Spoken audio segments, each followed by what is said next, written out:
we're live. Welcome back. Welcome for the first time. Welcome those who are not live streaming. We're going to be working on this Steinway D, continuing to improve things. And I've been beefing up a little bit on the equipment so that you can get a better sound experience, hopefully.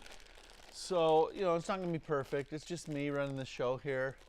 Nothing, I didn't spend thousands of dollars, but I did spend just about a whole day and about $500 to try and up things for you.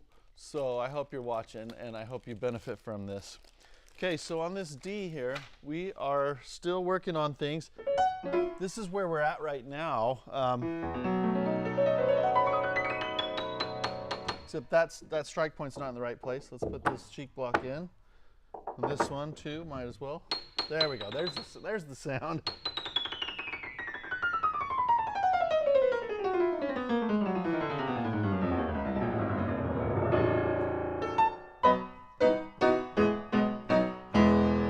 Okay, so that's kind of where we are.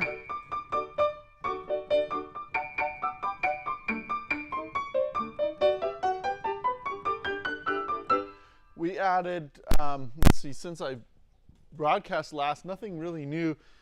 The dampers have just kind of come into themselves a little bit, other than we did tune it through several times.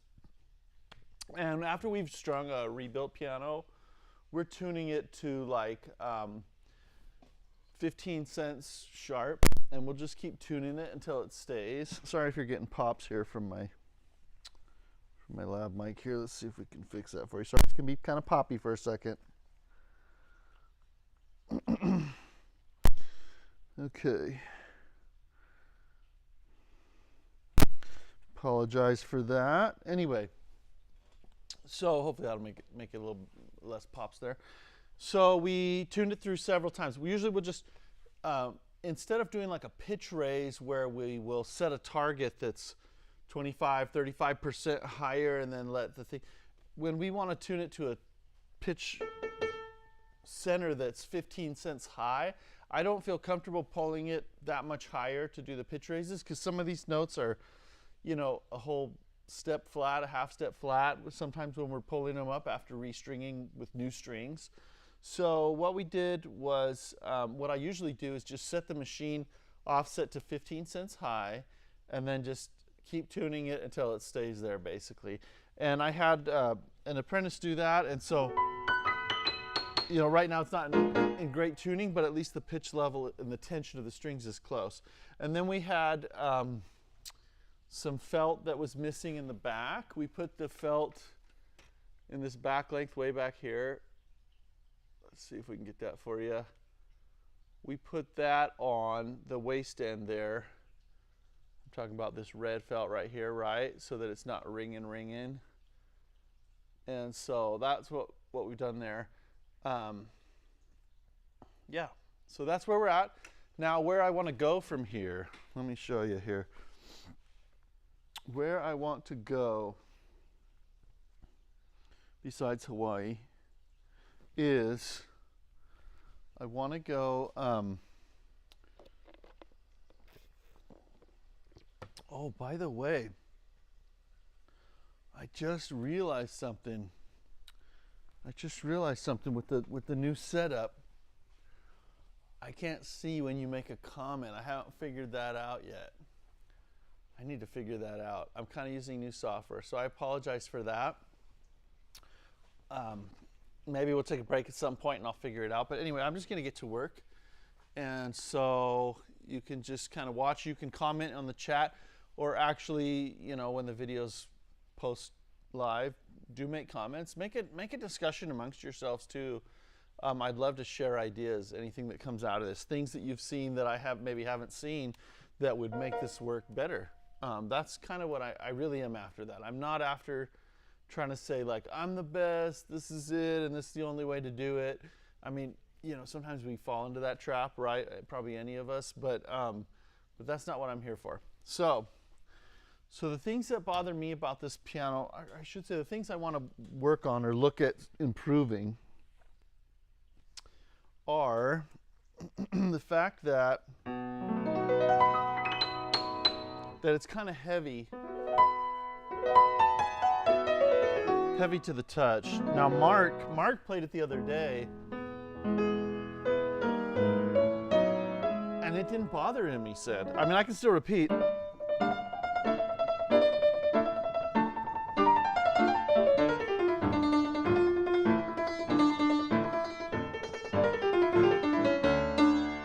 There's more substance.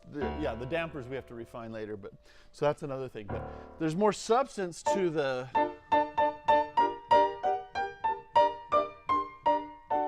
keys. There's a lot more substance. If you've ever played a piano that's like, it feels kind of meaty, but you can get a nice, good, strong sound out of it.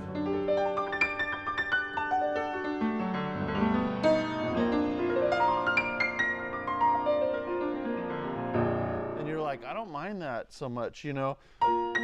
That's kind of this piano. But it's also when we took actual static measurements, it's kind of uneven. And right now it's also louder than it's going to be because we've hardened the hammers and not refined things, especially in this middle section right here. You know, and right here it feels pretty heavy to me.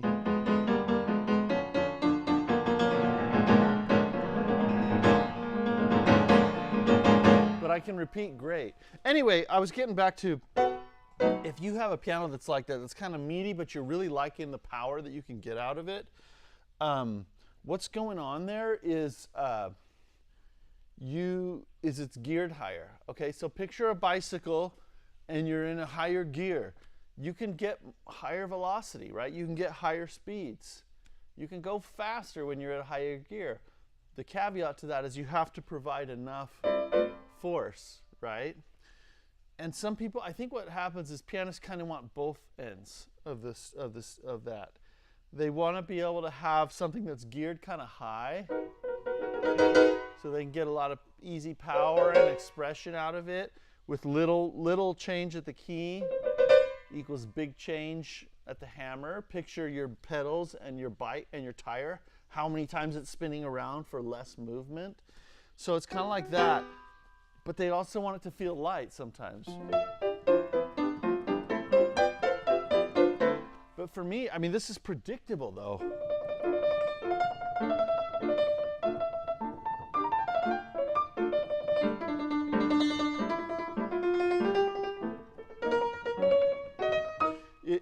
The action's behaving really predictably, which is nice. And I'm kind of worried, and I'm just thinking out loud here with you. My options are to lighten the hammer weight a little bit, but picture this, okay? If you lighten the hammer weight, that hammer's going to be lighter. That kind of goes without saying, right? But actually, think about it. If you're so focused on, I want this touch to be lighter,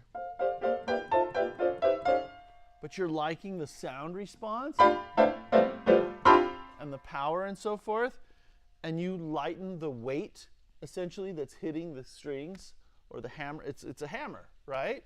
Look. Here's a hammer, okay? If I hit something, this isn't planned. I just had this sitting there. That's kind of handy. And actually, I have a really good demo with this. Watch this. Okay, I mean, this kind of a hammerhead is going to deliver a certain kind of punch, right? You hit someone on the head with this, you know, they're going to feel it in a certain way. Here's another hammer. I just happen to have this. This is my favorite one that I carry around in my kit. And they're both ball peen hammers, so they kind of match. But look, if you lighten the hammer, and let's say you're throwing it at the same velocity, which one's going to do more damage, right? It's going to hit the strings in a different way. I was thinking about this as I was kind of stewing over what to do with this piano.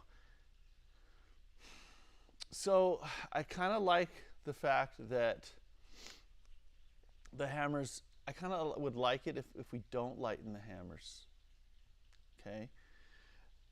One thing though, in this case, just because this piano already exhibits qualities with its current weight that are almost acceptable and feel good to play. Like maybe not almost, maybe for most people, they would be acceptable and really fun to play. So what I'm going to do is I'm going to change, I'm probably going to look at evening out some sections, because when we did our samples the other day on C and C sharp, I was just seeing the static weights, down weight, up weight, how heavy it was. And the C and C sharp were really heavy, but then I was like, whoa, I'm gonna have to do this to the whole piano. And then when I checked around it, the other weights were not so heavy. So probably what I actually want to do is maybe just a little bit of evening out the weighting, okay? And I'm probably going to do that by just adding some weight on the front. Now I want to show you something with the camera here. So, boy, I'm talking a lot, aren't I? But this is a big intro, I guess, to just kind of have a discussion on this together. So this, oh, you know what I realized? I can run this camera and I can get into my, I'm not going to try it. I'm just going to keep running the camera. Okay, sorry, I'm a little bit undecided, but anyway, okay, so look at these weights. I think I showed this on the other stream. They clearly started putting weights towards the balance point. They were trying to lower the feel of how heavy and massive this key was when you move it. If you put the weight closer to the balance point, it reduces that moment of inertia. And then they added some smaller ones towards the end. But because they did that, their which actually, I mean, that's all right. But their loss is our gain. Okay, so we have lots of real estate here where we can add some weight if we want. We can add a big weight, we can add a little weight, and we can put it in a place where it'll make the most change in the weighting of the key, okay? So I think what I want to do at this point, the action's regulated. It's regulated really well. I mean, some of the springs are a little maybe strong right now, but it's actually playing really nicely. So probably what I want to do is go through the keyboard and just identify where we might add some lead in the keys, in this case, to just kind of even things out in the way it plays. And the unevenness, I don't think is, in large part due to the hammers. They're really uniform in the way they're, as far as I can tell. But, I'm also, I'm a lightweight when it comes to touch weight, So this is kind of lightweight touch weighting. In other words, not going for a lightweight or adding lightweight. But what I mean by that is we're doing some change without, going the whole 9 yards that some people do, which I think sometimes can add a cost to the preparation of that piano that isn't justified by the output of what you gain from it. And I might differ from some people in opinion there, but I play a lot, so that's what I'm basing it off of.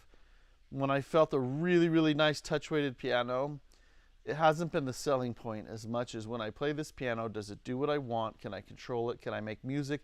Is it inspiring to me? To me, that's the end goal. Okay, so let's go ahead and we'll throw the action on this bench back here, and we'll start taking some measurements of where we might want to put the weight. Oh, but you know what I wanted to do? Actually, I wanted to try something that I haven't tried. Before I put a weight on, it would be nice. It would be really nice to kind of know, how is it actually going to feel to me? There's two approaches, right? We can take the mathematical approach and say, what's the moment of inertia on this key? What's its change? What are the static down weights, the friction, all that? And we can analyze it mathematically and get it within a certain range. I'm not that good with the math. And I don't have as firm enough grasp of where an acceptable range is, because what some people say is acceptable, I find unacceptable. And vice versa, okay? So I just want to see from my experience, that's kind of my approach to preparing a piano is, to me, is this something that is going to create art and be inspiring to play? So anyway, so what I want to do is I want to see, is there a way I can kind of just set a lead there and keep it there in a way that I can kind of just try it out you know, without actually, before I drill the hole and put the key in there, the lead in there, you know, I can feel it. If I go really slow, I can feel the difference on the key when I first try and push it if I go really slow. But I can't play it to speed, right?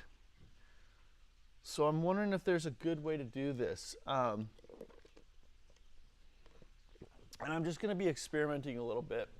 And I'm realizing that most of my lead is going to go in this portion where the key top is. I don't want to damage the key top, my goodness. So what do I want to do?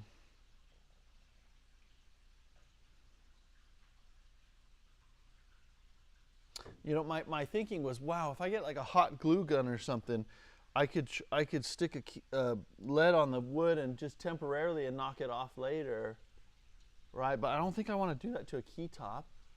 But maybe it would be okay. Maybe it would be fine if I just heated it up and then pulled it off. I don't know. Let me try. I'm gonna get a dummy key top real quick, and we're gonna experiment around a little bit, I guess, first. Okay. So if you want to experiment with me, let's go. And I don't know how on earth to do the chat at the same time as using the software I'm using, so I need to do some research on that. But anyway, so let's go get a key top. I'm gonna climb my little ladder.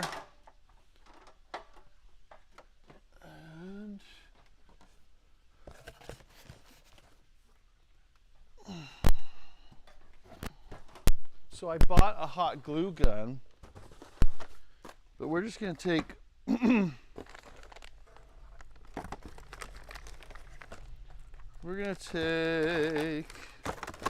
whatever random key top out of this box, because these are the same key tops same material that went on this piano, same make and all that.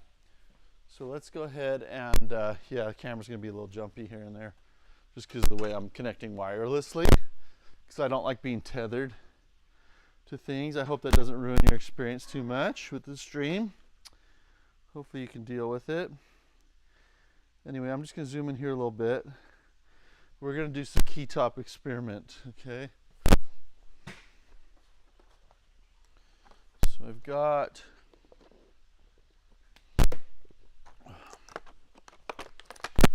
this glue gun. Ooh, a silicone mat. That's fun.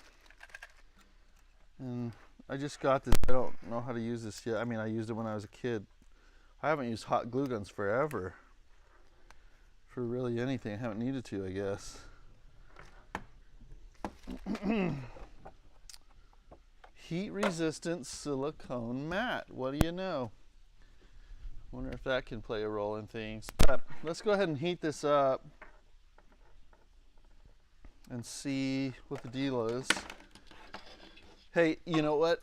I'm going out on a limb a little bit, experimenting with my wireless mic and video and all that while live streaming. I mean, that's kind of a big ask on some of the technology there. So if something totally crashes, you know, just forgive me on that one, right? And I'll keep working at it, but I think we'll be all right. Okay, so back to our hot glue gun. I just want to see if the glue will damage the key top at all if I stick it on there. Honestly, when I thought of doing this, I didn't put two and two together that it was going to that the leads were going to go right where the key top was. I was picturing wood, you know, just putting things where the wood was. So let's let that heat up for a sec. While we're doing that, is it heating? I imagine it is.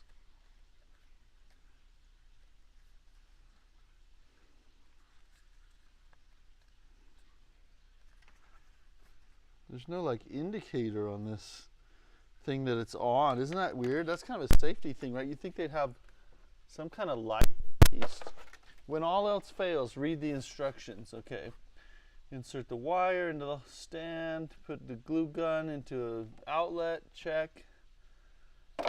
Insert two full-size glue sticks into the back of the gun.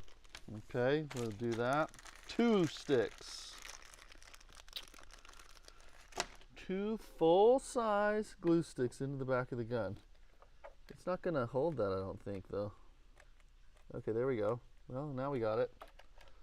All right, 2 sticks in there. Allow the glue gun to warm up for approximately 10 minutes. I don't got 10 minutes. We might have to do something else while we're waiting for this to heat up. Grip the handle and squeeze the trigger several times to advance the glue sticks into the gun. Squeeze the trigger until the gun begins to flow. I can smell it getting hot. That's a good sign. Reload glue sticks as needed. Do not remove glue sticks while hot. Just a tip if you're going to use this gun. Unplug the gun when finished. Never leave unattended, because no one will have any indication that it's hot because there's no indicator light on here. Wow, that's kind of going in there. Let's see if we can. Well, look, it's already kind of flowing actually. It hasn't been 10 minutes. Okay. This thing kind of gets in my way here. I'm going to put it in a different position back here. All right. Let's just put some glue on here. That's step number 1. And see if it damages the key top, okay? And then step number 2 is let me grab a lead and see if I can stick it on there. And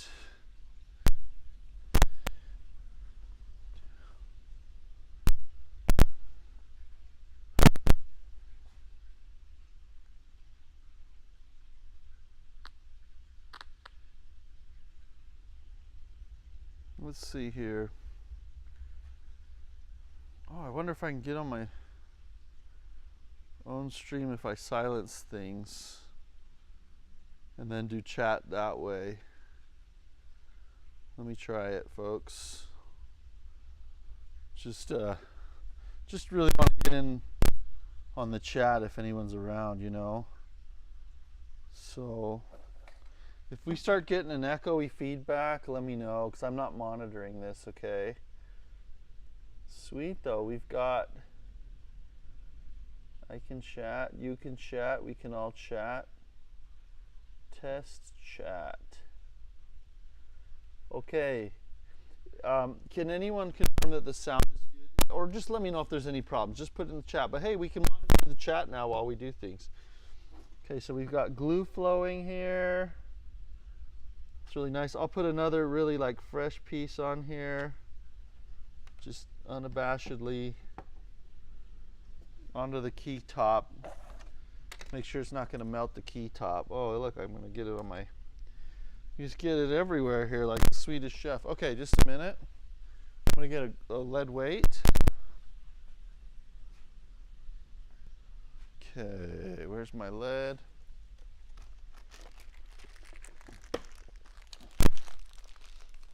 All right, let's try this. So this is probably too soft to put the lead on at this point and stick it. Actually, it's not. That's stuck right on there. My goodness. Kind of. Okay, let's do a fresh spot. I probably just don't want to stick the handle in the whatchamacallit. There we go. Okay, I know I'm making a mess here. It's kind of sloppy. Okay, put some fresh glue on. Stick a key lead on there. Fat side down. They're tapered, you know. Just for fun. I just want to see what's possible here. Let's see, this glue is cooled off. Let's see if I pop it off of the key top, if we have any noticeable damage or not, while this other one's cooling off.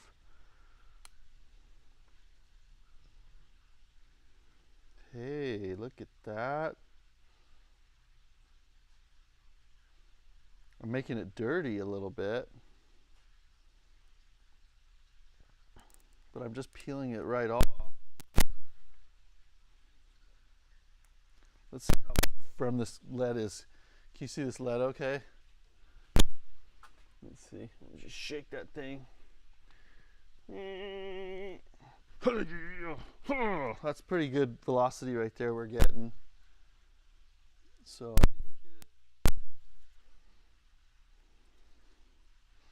wow, so that kind of sticks on there just fine. Then let's just pull it all off. Pull it off, pull it off. Okay, you're gonna be like, no, it's hurting the key top. Or maybe you're like, no, it's not, of course it's not hurting the key top, you dummy. I don't know what you're gonna say, but that's what I'm thinking. So I've got a little bit of a residue right now. Let's see if we can focus on this. Got a little bit of a residue. I don't think that's damage. I think that's just glue and then dirt from my dirty fingers. See if I can scrape that off with like a plastic knife or something. You know, I'm gonna see if I can get that off fine. Let's see. Or maybe even just a rag. I'm gonna try a couple things out here. This is just science. We're doing science, all right? So bear with me. And I had a plastic knife the other day. I gotta find it.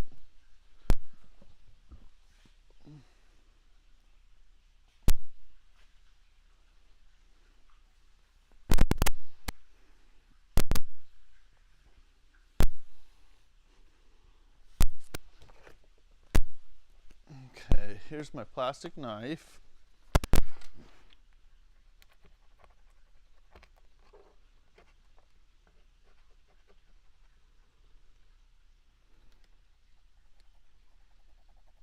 It's not sharp enough to get that off of there.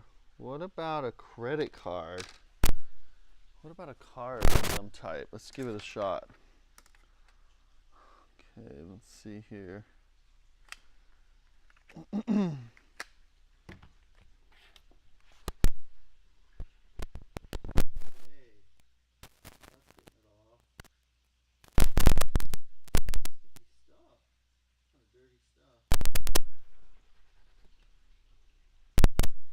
So I'm seeing some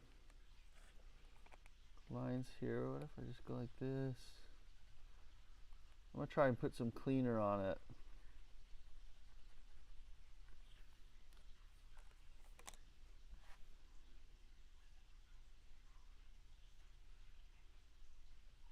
I'm gonna try and wipe with a rag and some cleaner. Let's see here. Okay.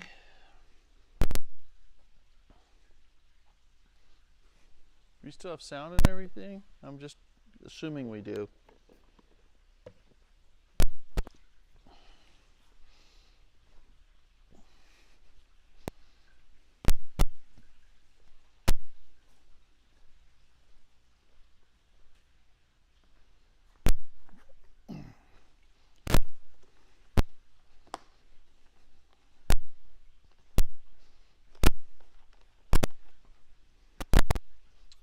Okay, I'm just testing stuff here. Just testing it out.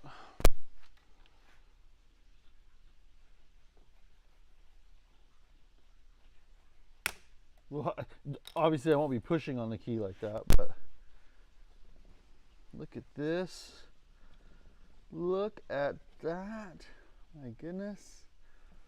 Can it be true? Can it be true? What I'm seeing here. Okay, I swear I haven't tried this before. Check this out. This is the piece that we had things glued to. I'm gonna get in focus here. I can't see any issues. You can see the glare on that, other than my fingerprints that just can be wiped off. Okay, so this is what I did. Paint thinner there, right? The microfiber rag after scraping it off. I'm gonna do it one more test, one or two more tests maybe. I want to make sure if I have this paint thinner on, it's going to come off really nice, right? Without having any issues with the plastic. So I'm going to set this plastic aside. I'll set it right here. Now, let's try another key. My next victim. Okay, here we go. All right, we're gonna do glue. Let's try this time. I'm gonna put a spot of glue on the lead. Just a little spot, you know, more realistic to what we need.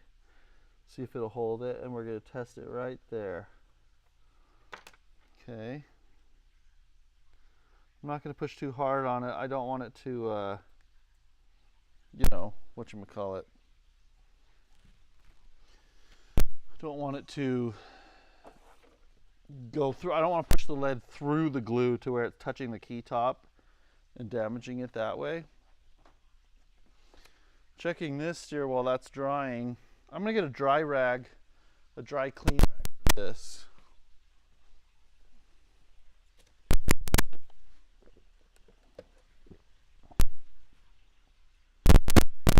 Sorry for the popping. I know it's doing that. Just can't figure out a good way yet to mitigate against that, but so my apologies there. Get some stuff out of my pocket. Okay.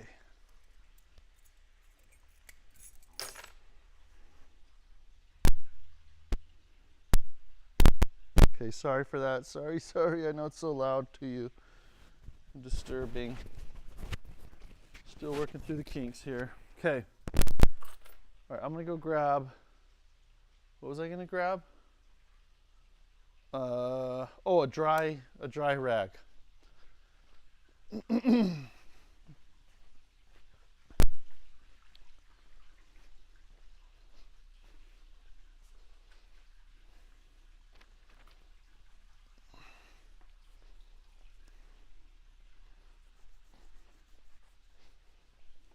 Okay, coming back here to you. Now, I'm still checking out this key that we did. It's looking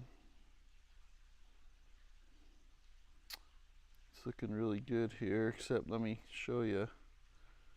There we go. That's a little better, huh? See the glare? There's a little bit of smears there, but that's not from. I think I can clear that right off. I'll double check that here.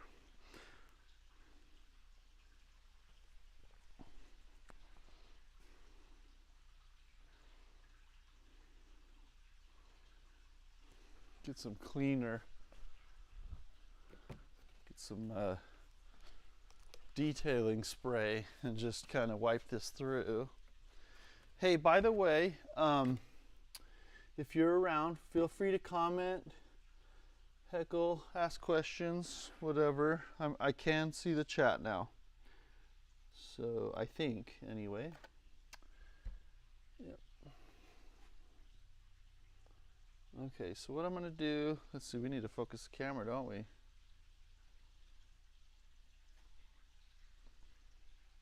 Okay. All right, that's going to get in focus in a minute here. There we go. All right, I'm just going to spray some detailing spray on this. Wipe it with my dry rag.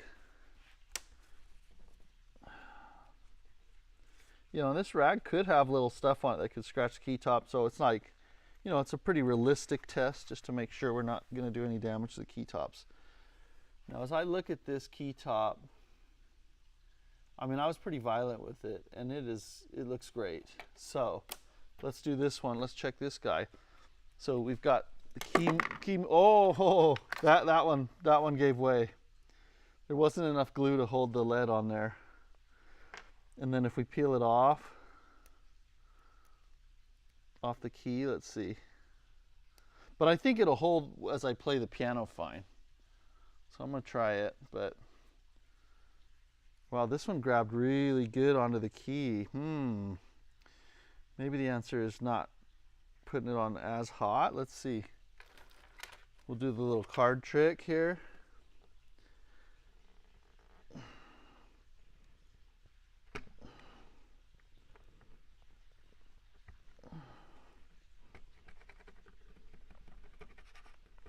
Okay, I just scraped off that glue just fine. And then I'll wipe it with some paint thinner where it was. And I see the glue about to give up on us here.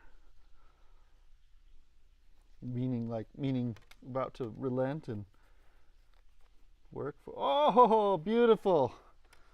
It's beautiful. There's no issues. All right, I think I'm almost brave enough to test it out on my key tops. Let me check this out here. So I'm gonna get a better card to use for our scraping, now that I think about it. Okay, if you catch my drift.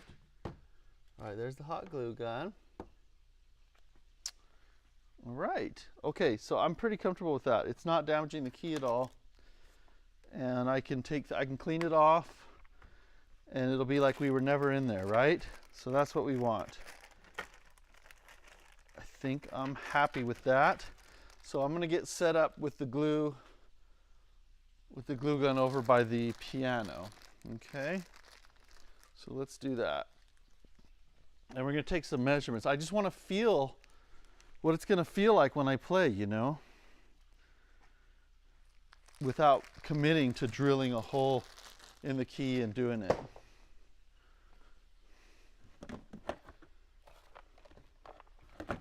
By the way, I mean, I'm kind of playing like dumb a little bit, but not really dumb. I've done a lot of waiting before on keys. But I'm just open, I guess, to possibilities of what could be different or better, you know. So let me get this here. You can check out the chat.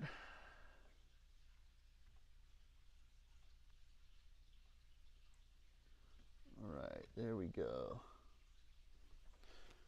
I'll have my cleaning supplies handy now that I know I can do that. And my glue gun needs to be run close to the old keyboard. I need an extension cord for that. Let me go grab an extension.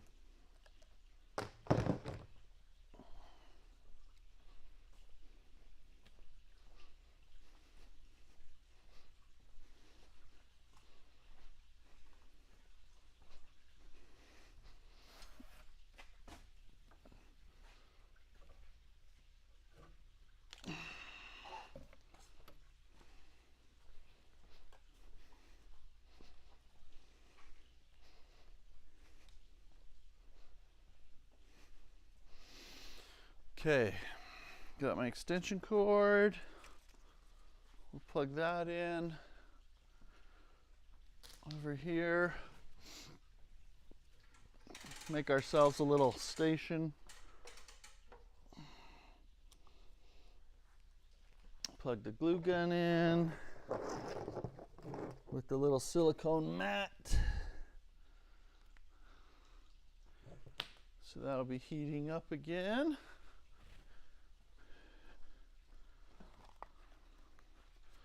Glue sticks. Okay. Get my hammer demo out of the way. Okay. This is cool. I'm kind of excited about this. Actually, you know. So I'm going to check the chat here in 45 minutes if anyone has any questions. It doesn't have to be related to what we're doing. It can be something else. I'm cool with that. Okay. So let's start messing around with this and see what we get. Okay. I've got some key leads of various sizes. I've got this here. Let's start from the bottom and see what we have here. I need to depress the damper pedal and scoot this down until we get the key to go down, right? Okay. Okay, that's, I can tell that it's kind of in the way on the end, but that was correct. About 50, 55, 54.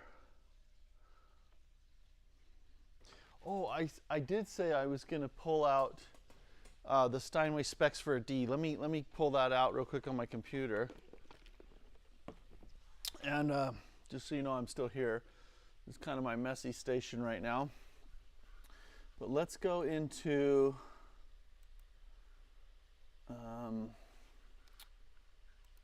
let's get into this real quick.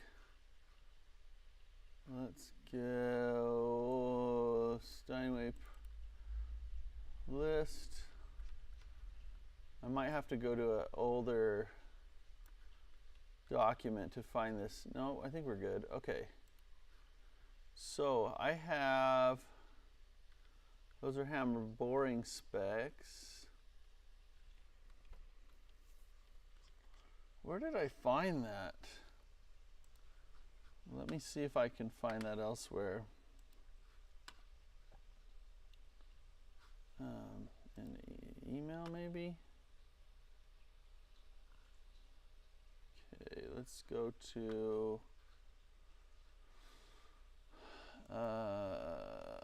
Steinway manual. I think it was a chart in that manual, and someone was kind enough to get me my manual. It was on a CD, and it you know, got, those get old and whatever, damaged. So, but I have all the different chapters here. Let's go to chapter 1, see what we get here. So take, because I'm after the table of contents here.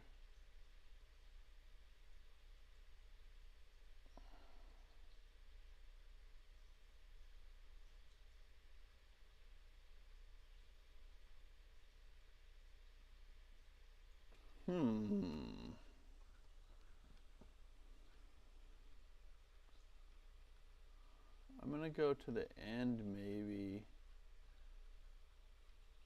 Let's see if it shows a spec they used to have. This is just showing all about regulation on the Steinways. Okay, let's try chapter 2.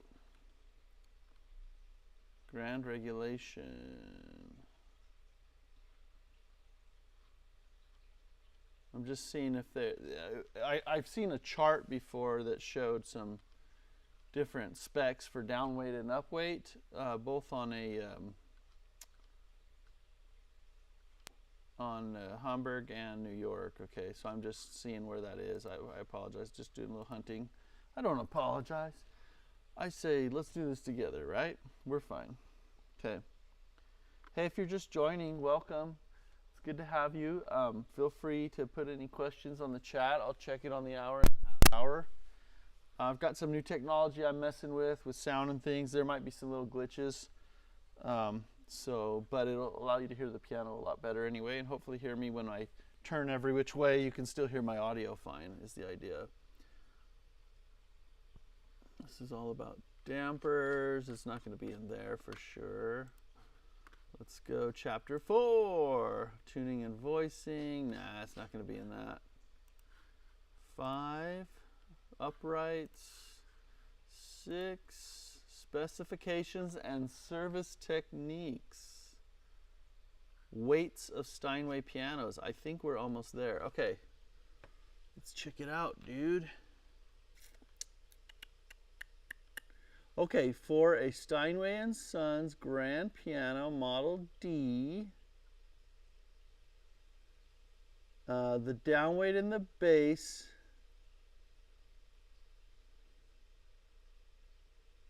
should be 52 grams. The down weight in the tenor, they shoot for 50 to 49. Okay, so they change from 52 all the way up, graduate up to 50 to 49. And then in the mid section, 48 down weight. And the first treble, 47 down weight. And for the high treble, 46. Now listen to this for up weight. The up weight spec that they have is just greater than 19 grams. 19 grams or higher for an up weight is sufficient for them. So this is helping me with the math. If I mean, at least I know, okay, I'm preparing this. Oh, sorry for that popping. Sorry. It's my wireless receiver. Let me see if we can figure that out. Okay, come on, baby. Don't do that on me. All right, see if that's better. Okay, so for what I was saying is, you know, at least I know that it's going to prep me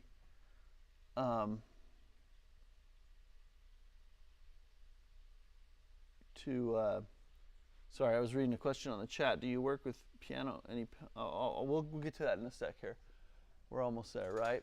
10 minutes. Okay. But yeah, do put your questions in the chat. We'll get to them. But anyway, I was saying, at least I know I can prepare it within the specs of what it was designed to do. And this manual is fairly current, if not, I mean, it's current. So if we can achieve that, that would be good, right? And I think we can achieve that based on the numbers that I saw earlier. So we also have, just for your information, oh wait, those are Hamburg. Let me look at New York. Okay, sorry. New York's a little different. But actually it's not that different. For a Model D, the down weight in the bass is 51, then 50 to 49, 48, 47, 46, etc., and greater than 19 in up weight. So the first specs I read were for Hamburg Ds, and these are for New York. So they're virtually the same. They just don't go as heavy on the bass in the New York pianos. This piano, we'll be happy with whatever we can get. But I can see now how it will work just fine. Okay, so I'm gonna let's get to it. Let's get on it. So we're gonna look for 51 in the bass. Okay, so how I want to do this, actually, I'm going to pull the action onto the bench. We're going to get our weights, that way I don't have cheek blocks in the way. We're going to do some samples. I'll glue them on there, the weights where we want, and then we'll stick the action in and just kind of play it and see if we like it or not. Okay? Oh, you know what I forgot to do? Oh, I forgot to test the wood glue on the glue on a wood, on a sharp, right? Because we have ebony here. I'm going to do better than ebony. I'll just put it on a piece of maple here and see how it comes off, right? If it comes off of this, it'll come off of that. Obviously, I'm not going to be using paint thinner on those to get it off, but I've got some glue here on my piece of wood. Got a little weight. Right, and we'll just put it like that now since I messed. I mean that's okay. It's just a test, just a little test here. And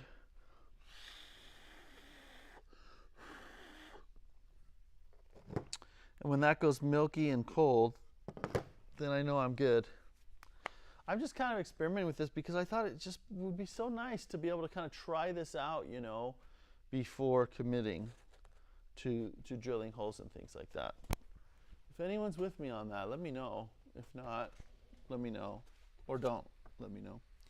Okay, while we're waiting for that to cool for a second, I'll go ahead and answer the question that we have on the chat so far. Paul B says, do you work with any piano financing companies for your work? If so, Which ones? I don't carry any piano inventory. I don't. I'm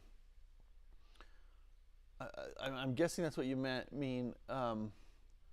Or if you're wondering if I sell, I don't really sell pianos, really at all.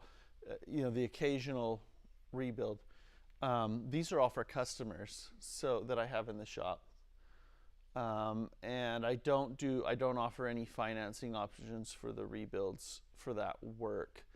I usually just set up a 2 or 3 payment plan through the project to get things done, and that's kind of just how I arrange it.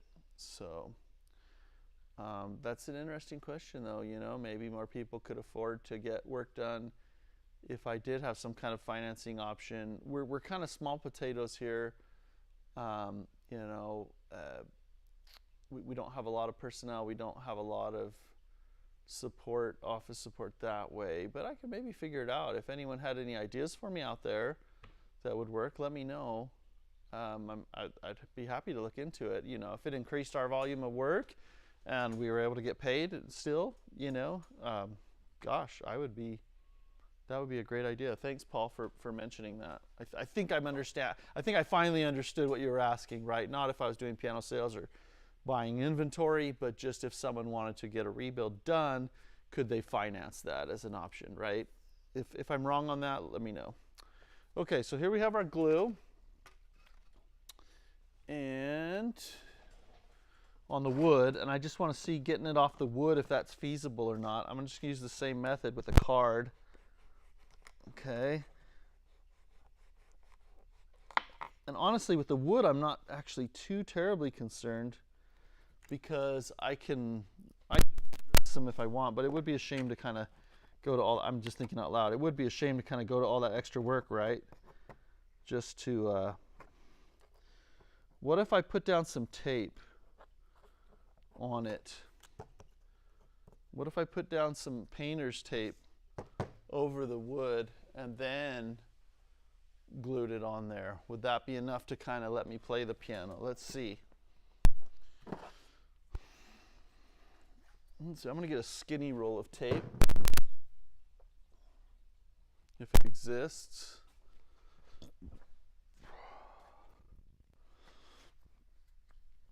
Yeah, here we go. So here's a skinny roll of tape. But if not, I mean, I could just test. Well, I'd like to test it all if I'm going to test it, right?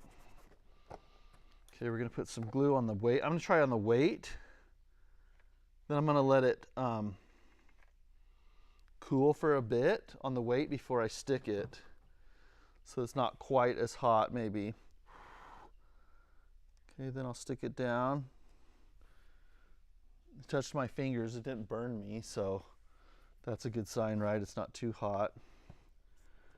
Once that tape's on there, I mean, like, is it moving? I think that's good enough to tack it there. Let's pull the tape and see if it did anything weird. Ho ho ho! Gosh, if it's gonna work like that, maybe I should just put tape on everything, right? Maybe so. Maybe so. And these are easy to clean off. Once they come off, the glue comes right off the lead. So yes, this is, yeah, I know. Anyway, okay. Let's not shoot holes in everything I'm doing. Okay, if you notice anything weird. All right, let's try. Just for fun, we're gonna do it. Just a little test-a-roo on the action here. I'm gonna put, yeah, okay. So I'll just put a little piece of tape right here. Just right on that sharp, okay. We're not going to put lead there probably in reality, but this is just a test. Okay, I'm going to make sure I don't get any glue anywhere weird. Just a little dot. Okay, oh yeah, that was fun. Okay, I need more glue in my chamber. Then I'll stick this, I'll do a fatter lead here and just pop that on there. Let's see what that does here in a second. Thanks for coming to experiment with me, by the way. kind of fun. It is almost 2 o'clock. If anyone has any questions or thoughts, you can put that on the chat and I'll grab them. And now I realize, I didn't realize how much latency there is. And maybe it's more with the software I'm using now to do the sound system and everything. Yeah, you can hear the piano better, you can hear my voice better, right? But I didn't realize the latency that's in these broadcasts. Anyway. Okay. So I think before I'd be like, hey, tell me the answer to this question. And people were trying to as fast as they could, probably. Okay. That glue is like rubbery to the touch. Ooh, that was a little warm, actually. No, it wasn't. I think I just got scared. Okay, good. Obviously, I'm not going to put leads here where my fingers go on the keys. But that's just a test to see how smooth this operation can be. Then we'll just go like this and pull it off. Okay. Good. Successful test. Let's do it. Let's do it. Okay.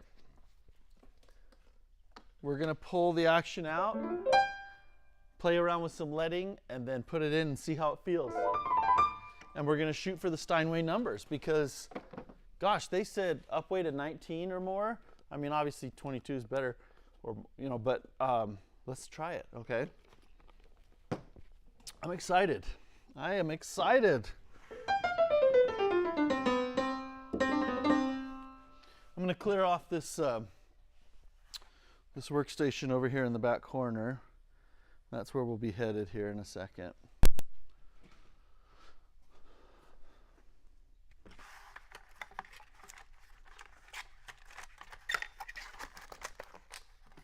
It's our key top proving grounds here. There's our sample, still looks good. But now we don't even have to mess with cleaning it off with paint thinner or anything scary. I mean, it's going to work with the tape. The tape will hold enough force to keep that lead on there, and then the glue will do the rest. Okay, so I am super happy and excited. Let's see what happens. All right, we'll get our key top box out of the way. You know, I keep fiddling with this receiver in my pocket. I'm just going to stick something bulky in my pocket so that what happens is my little wireless transmitter for my lav mic here, it pops, right? Because I have to use an adapter and everything. So it pops if it sinks too deep in my pocket, and then I fiddle with it. So I'm just going to try and stick this cup in my pocket, and then, that's not going to work. I just try and get something in my pocket so it doesn't sink so deep. I need a shorter pocket. Maybe I just go with this pocket here. See if that works. Okay.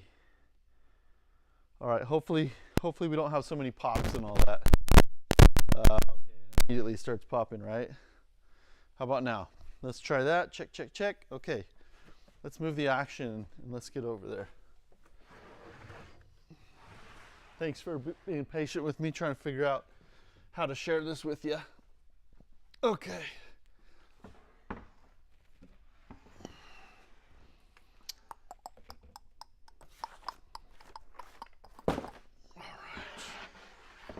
Big old honkin' D action on this tiny workbench. We're gonna have to just do the best we can on that. Pull it right to the front. Okay, let's do some leading and whatnot. Let's see, is that popping? No, it's not popping. Good. Put these key tops back. Where'd they go? Take a little chair over there, get comfy. Oh, excuse me, I moved you there. Bumped you there. Righty tighty.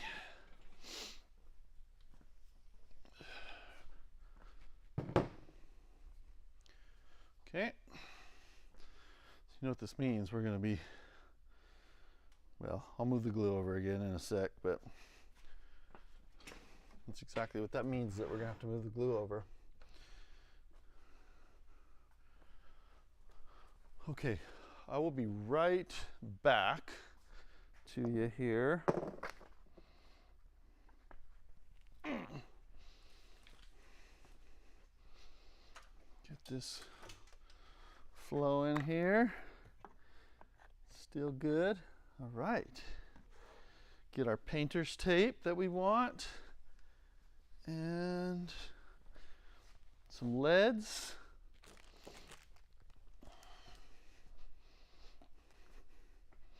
Some leads we can grab from. Just put them back here. And the painter's tape. Okay.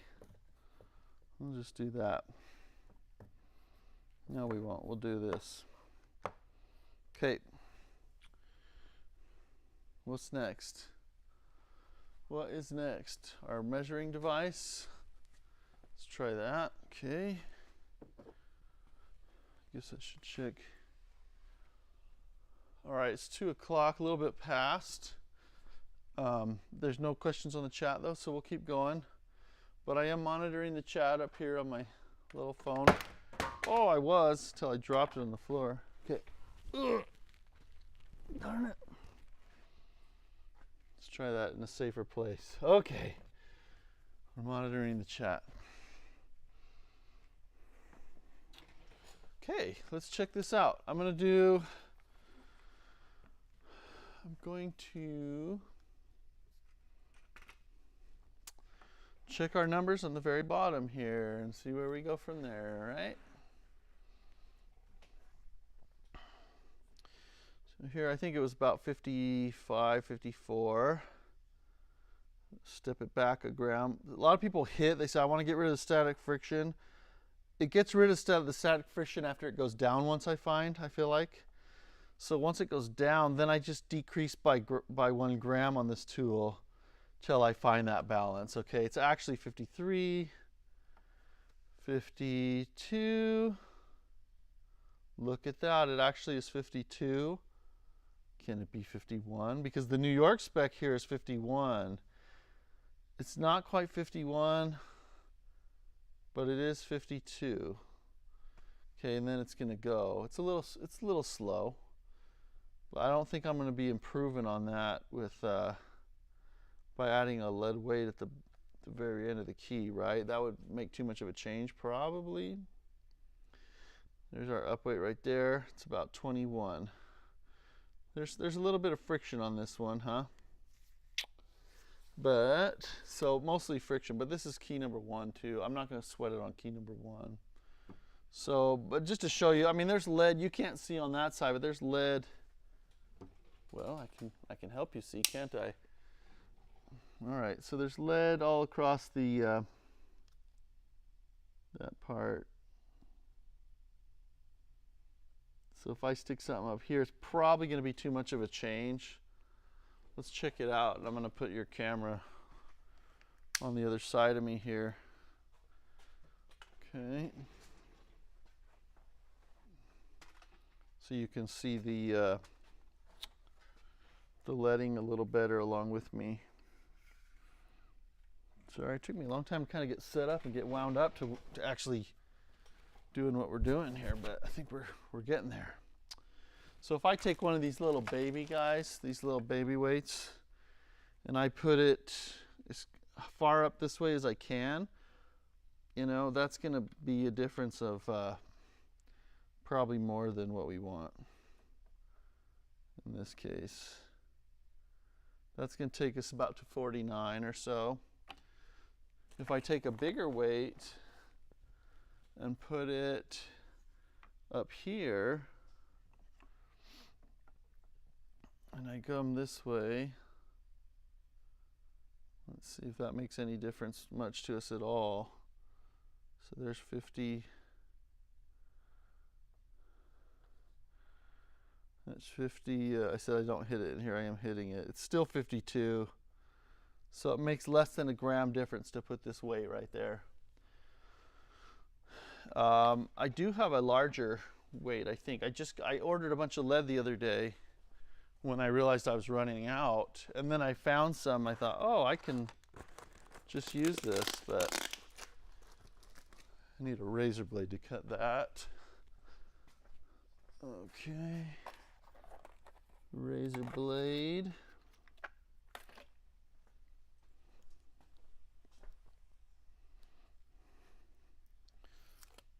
So,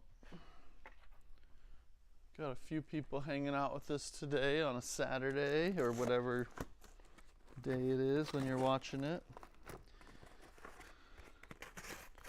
All right, this is just about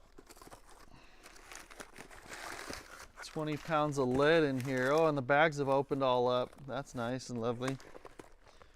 Well, I'll show you here. Oy. Got just a huge box full of lead in here. See that? Okay. Let's get back to the task at hand. Okay, so this is a larger weight than what I had. Wait, is it? Yes, it is. It's a larger weight than what I had on hand. So let's see if I stick this larger weight as close as I dare go to the other weight that's already there. Let's see if it'll go with 51 grams. It will. Okay. So we'll do that. I mean, that's not going to change the moment of inertia a whole lot of heap. So, gosh, we'll do it. But I don't want to just measure that right now. I want to actually play the piano before I commit, right? Like what I was saying. So I'm going to just put some glue on this guy. And let it cool off for a second. Just a little bit there. Then stick him on where I think we're going to put him. Okay, then we'll move on. Now, I need to ask your forgiveness. I'm going to take a 2-minute break. I'll be right back. Just shut my little mic off here.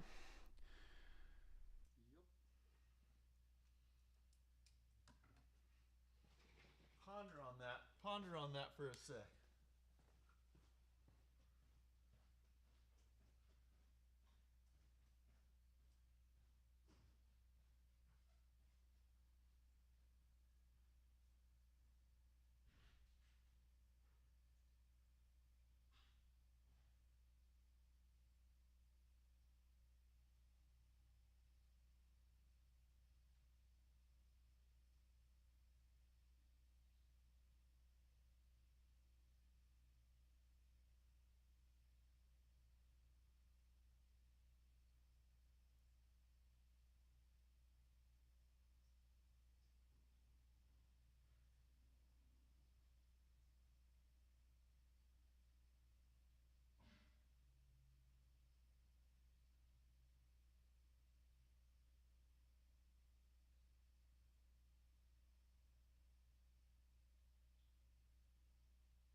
Okay, and we're back. Sorry for the pops there. Okay, we should be good though now. Oops, wrong pocket. I need a belt clip for sure. A little clip I can just put on my belt for this transmitter for the for the audio, for the lav mic here that I'm using. Okay. All right, y'all. Okay, I think we're good. We are good.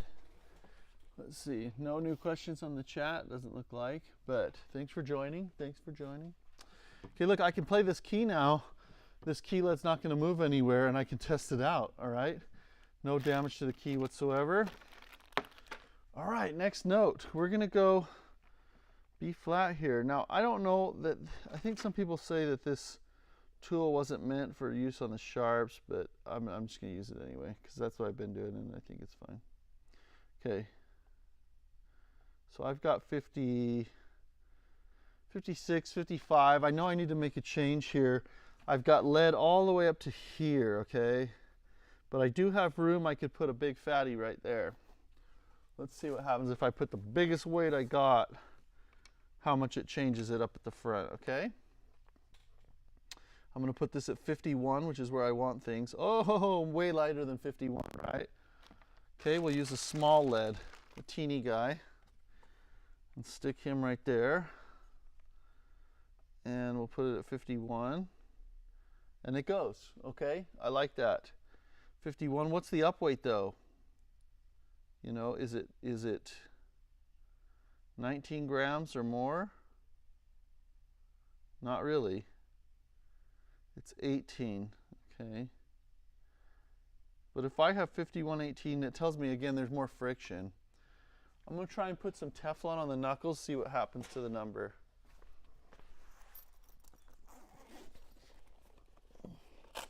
When I've tested out different lubrication on these parts before and what made the biggest difference, in the past, the biggest change was putting Teflon on the knuckles, but that might have been a individual case scenario. Okay. So let me see here now. With that Teflon on the knuckles, let's go. If it drops down in okay, right now the down weight is actually 40, it's actually 50. So let's see if the up weight, the up weight probably changed by the same amount, right? So no, it didn't actually. So in this case, for whatever reason, I'm not able to get what I need there. Let's try this, just slightly different placement is what I did there.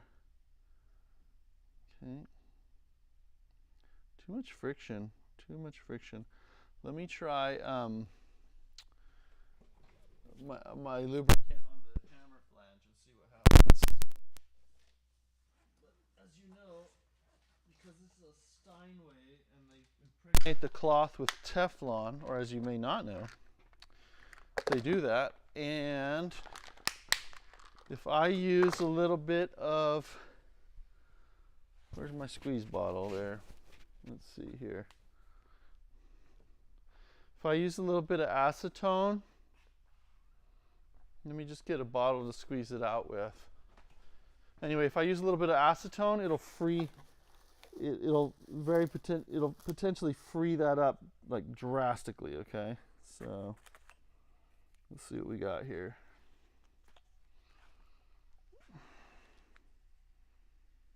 That bottle's not going to work. I need a fresh bottle here for my acetone.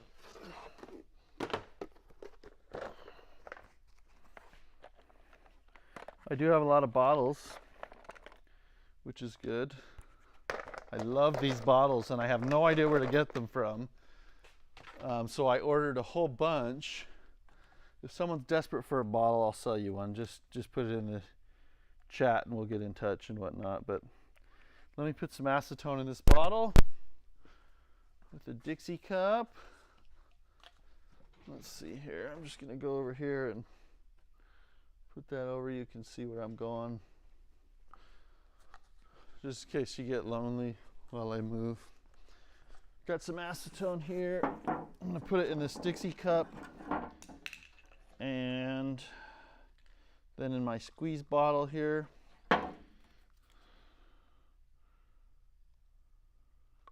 You know, really, when I have a lot of friction on something, especially a newly rebuilt Action or new key tops, new key bushings. I mean, the first place really I'm going to look is friction on the key. But we did ease these keys, so I better check that though. Let's see if, I mean, no, it's good. It's good right there. This sharp is maybe a little bit, no, it's good. So I'm going to try some acetone. Careful not to get it on the keys, of course. Just a little drop in the hammer flange. See if I can reduce the friction on that note.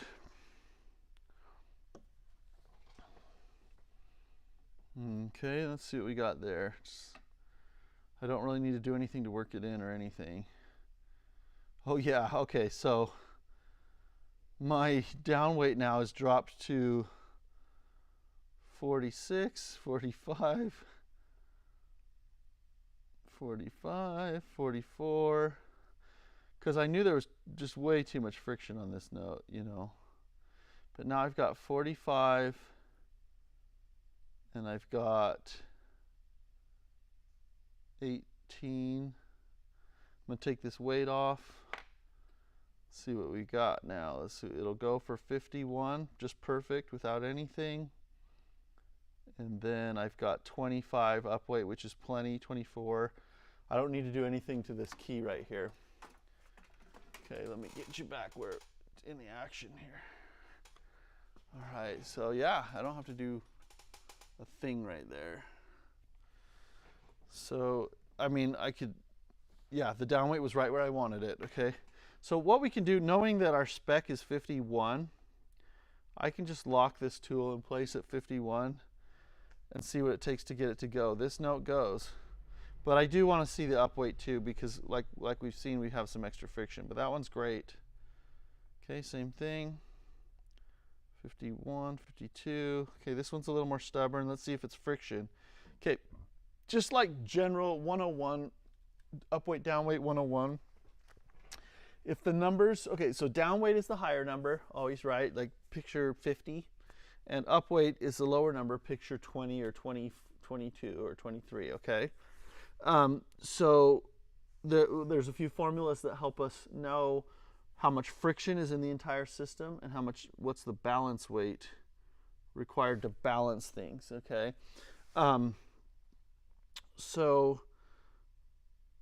If the numbers are really far spread, so the down weight's really high and the up weight's lower, such that if you divide the difference by 2 and it's more than like 12, 13, 14, 15, you have too much friction in the system.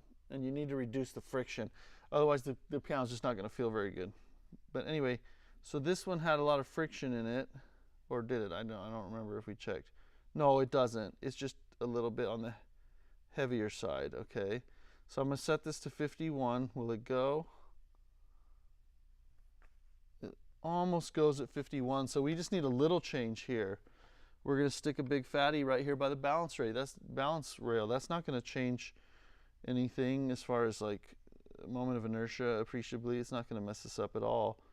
Now it goes down at 51 just fine, and it's going to come up at 2019. You know, we might address the friction just a little bit. Watch this. I just put a little bit of acetone on that. It's going to be a different piano, right? Maybe I should just treat them all first, but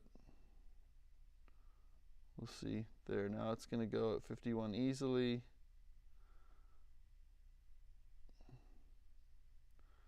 And then on the other side of things, there, now the up weight is greater than 20, which is just fine. But it still went down at 51, so that's good.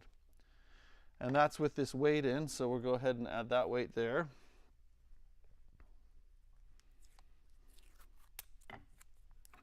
All right, I'll just put this in half or something.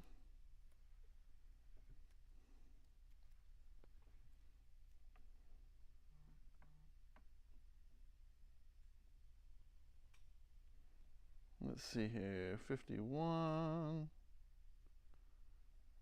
And that's that. And then if I put the weight on there, it goes a little bit better, more consistently with the other notes that we had there. Okay, good. And the up weight's good too. So that I forgot what key it was, so I just reconfirming what key it was there. Okay, we'll just hot glue them there.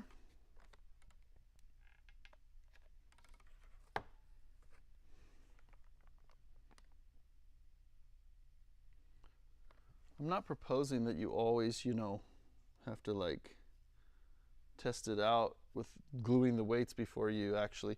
By the way, if anyone is joining this, I'm not just gluing weights and leaving them here. This is just to test how it plays before then I'll actually drill it and insert it in the wood, okay? Just in case you were worried or confused. That's not what I'm doing. Okay, C sharp here. This is probably going to be 54 down weight and an up weight of 24. So we'll go ahead and dress it for friction. I'm going to go ahead and just put a little bit of acetone on all these hammer flanges just to free them up, just a drop. It dissolves the Teflon in there is my understanding, and it just makes it all move more slick. Okay. I like it when flanges are really, really free as can be, without any wobbliness or, looseness that way. Okay, got that. So far all we're having to do is just very small changes to things. Okay, that's 56. And 24-ish. Okay, so if we move this, if we want to make a change here, let's do our small lead at the end, the only place we can put it that's close enough there. I don't want to, I don't like to have to plug and stuff if I don't want. This is lightweight touch weighting, right? Okay, so that's way too light. That gives me 47. So just checking still where it's reading here. 50 after putting the acetone on. It's about 53 still. Okay, we'll take a heavy one and stick it by the balance point like we did with those others. Let's see if we can get it to go down to 51. Hey, there we go. That's closer. That's close to 51. And up here, it's greater than 20. I've got 21, 22 for an up weight here. 21 and a half. So that is great news. We're gonna make, all I'm doing is just evening things out a little bit, but in some cases it's been 2-3 grams, right? So that's not like insignificant. You're gonna feel that for sure. I don't want the key to have any friction with this tape. I want to make sure that tape's well out of the way. Just going to glue that on there.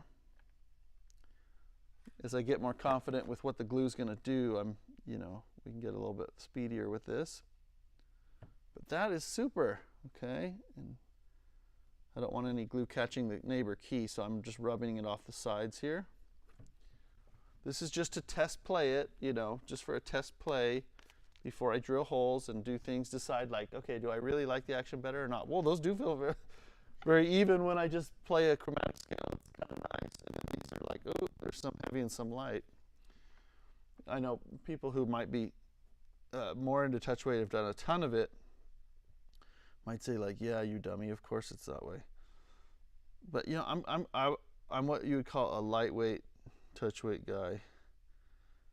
I know enough. I've hit some home runs, on specific projects before, addressing certain issues for pianists. So they need it lighter, they need it more even, whatever.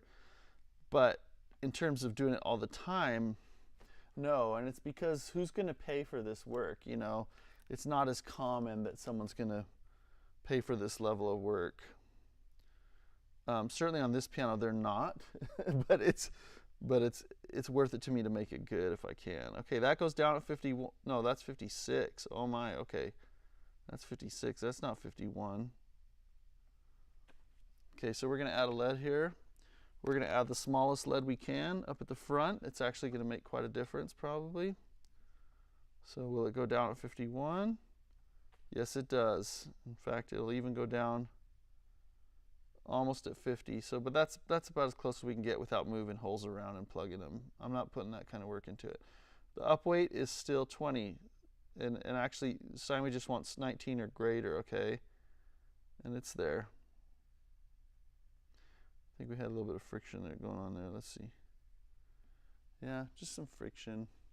The base, it seems like the base hammers have more friction issues, you know, that are maybe not as solvable. You know, it's not something obvious like, oh, I'm just going to lubricate this or I'm going to repin this. It's not an issue with that. So there's something else a little deeper going on, it seems to me. So let's see if I can get an up weight of, yeah, 19. We're right at the cusp there, but I'm going to go with that. I'm going to go with that. I'll just back that little lead up as far as I can on the key. We'll just hot glue them in place here without, you know, if you put the leads too close together in the key, then it can split the wood when you squeeze them in there tight. It can split the wood, and that's no good. And that's a rhyme. That's a rhyme I just made, if you just were wondering. Just like that. It comes out. Okay. Anyway. Oh yes, see that one was quite heavy, and I was perceiving that when I was just doing my chromatic scale. I was perceiving that, and I didn't realize. Okay, let's check the E flat. It's all quiet on the Western chat here. If anyone has questions, pipe up. I'll check. I can see the chat. I'll answer them on the hour and a half hour. Okay, this one's a little bit heavier, but not much. 52. Okay, that's pretty darn close. 52. 23, 24. The friction's good on it. So now I'm getting a little wiser, right, what's required. I'll stick a big one right here and see if that helps us out. 51 it goes. And then our up weight is still, it's about 21, 20. So that fits our spec. If you're joining and you weren't here before, we looked up the specs to the Steinway D, the current specs, factory specs, and for the down weight and up weight. And for the New York, in the base here, it should be 51. Okay. And then we're going to get to 49, I believe, right here. So we're going to want to change to 50 somewhere in this G or this A. Okay. And I'm just using this glue to kind of just temporarily stick these here where I'm putting them, because I want to play it before I drill it in and put it in and see, like, oh, do I like this much better? Okay. So far, I'm pretty sold on this work, that it's worth it. It'll make this piano really nice.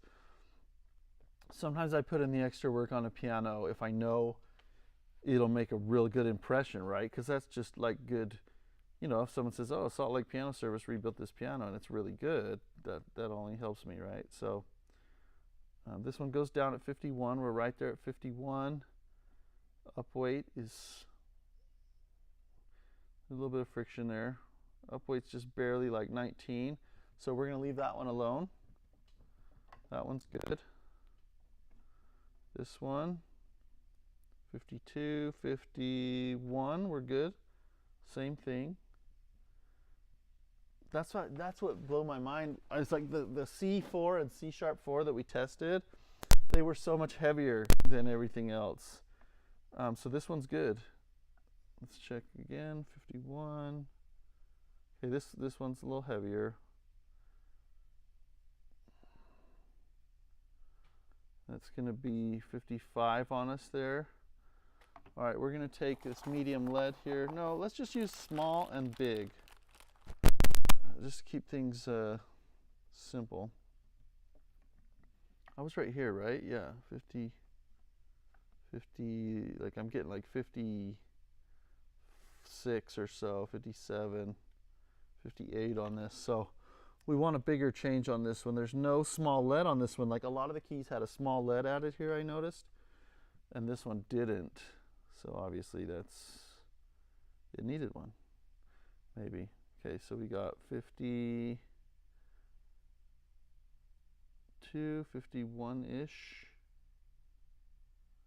52, 51. I can move this further forward and we'll reach that 51 easily. Here's 51.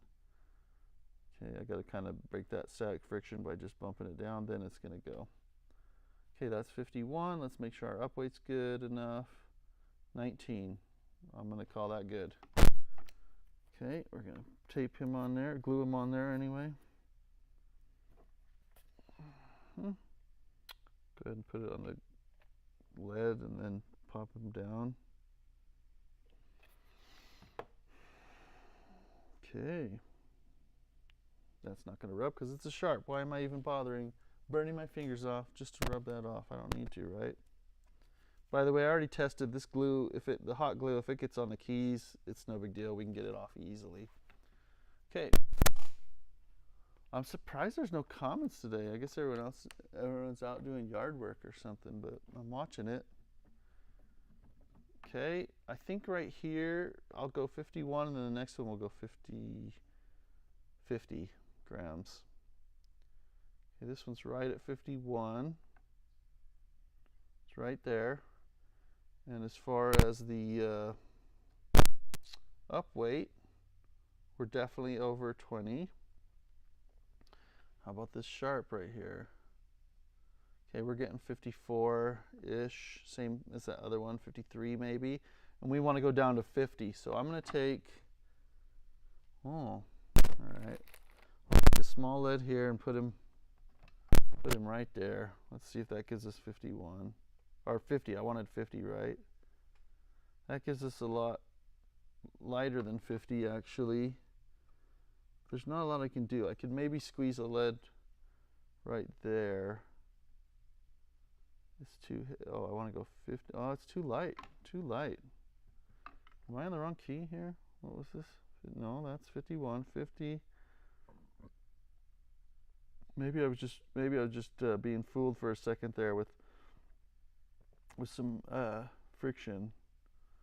Yeah, it's close. It's like 50, 51. The only way I'm going to change this one is if I put a big lead back here towards the balance point, which I'm not afraid to do. Might as well. There's a bazillion other leads back there already on this piano. So 51. Oh, except I wanted 50. And there we go. That's 50. Let's check our up weight. Good. It's just good enough. Just good enough. So I'm going to go for it. All right. So we've been able so far to kind of even this section out without changing the moment of inertia a ton on this. And just playing it on the bench here, it feels like way better. So I'm kind of liking it.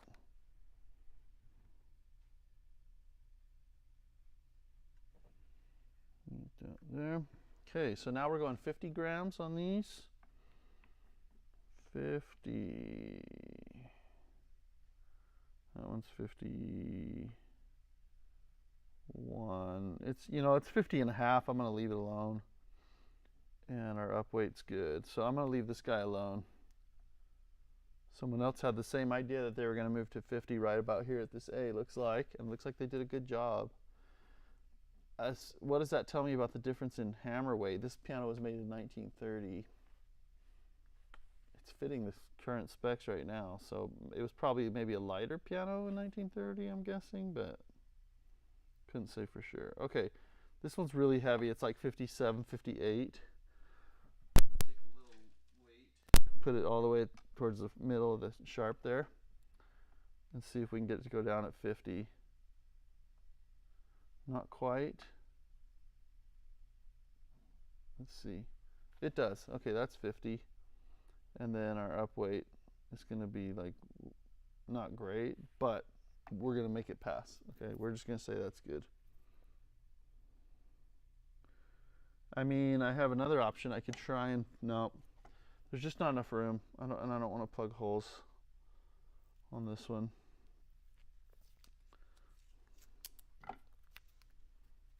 Okay.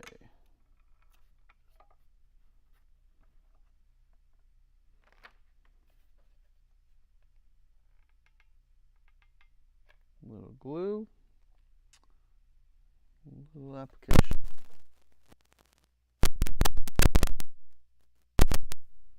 Right, okay. Oops, that was popping on us. Sorry about that. It's feeling good to me, feeling really even, okay. Chat, everyone's quiet. Okay, 50 grams. This one's actually a little lighter than 50. We're at 48. I'm not going to remove lead from this action either. I'm not going to go to that length. I'm just going to try and even it out where something feels too heavy. Okay, I'm not. So this one's already set. We don't need to do anything to that. I mean, we could remove a little bit of lead from this, but I don't want to. So we won't. It's not like with this job that I, as part of the estimate, said we're going to do touch weight on it and have it be perfectly. We didn't do that. Okay, so it's not like I'm cutting corners or anything. All right, 54, 352. Okay, we're going to take a big weight on this one. We just want a little bit of a change. We're going to take a big weight and put it back there. See what we get.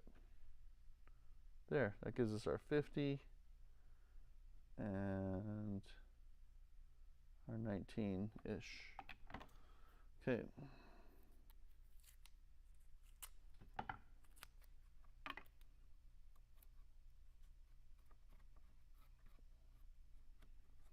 I am going to play this as a test, so I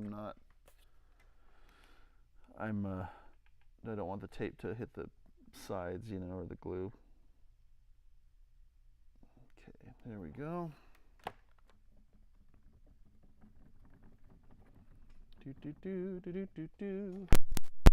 I'm really happy with this. If you're joining and you haven't been around yet, I've never tried this where I kind of tack the leads on to try them out first with playing with the glue here. I've never done it before. I thought, let me try that. And so far, it's kind of cool what we're seeing. Because I really like to feel confirm that way when I play, how it is. Okay, this one we need to take a lot of weight off, essentially. So we'll try a small lead. Put it right here.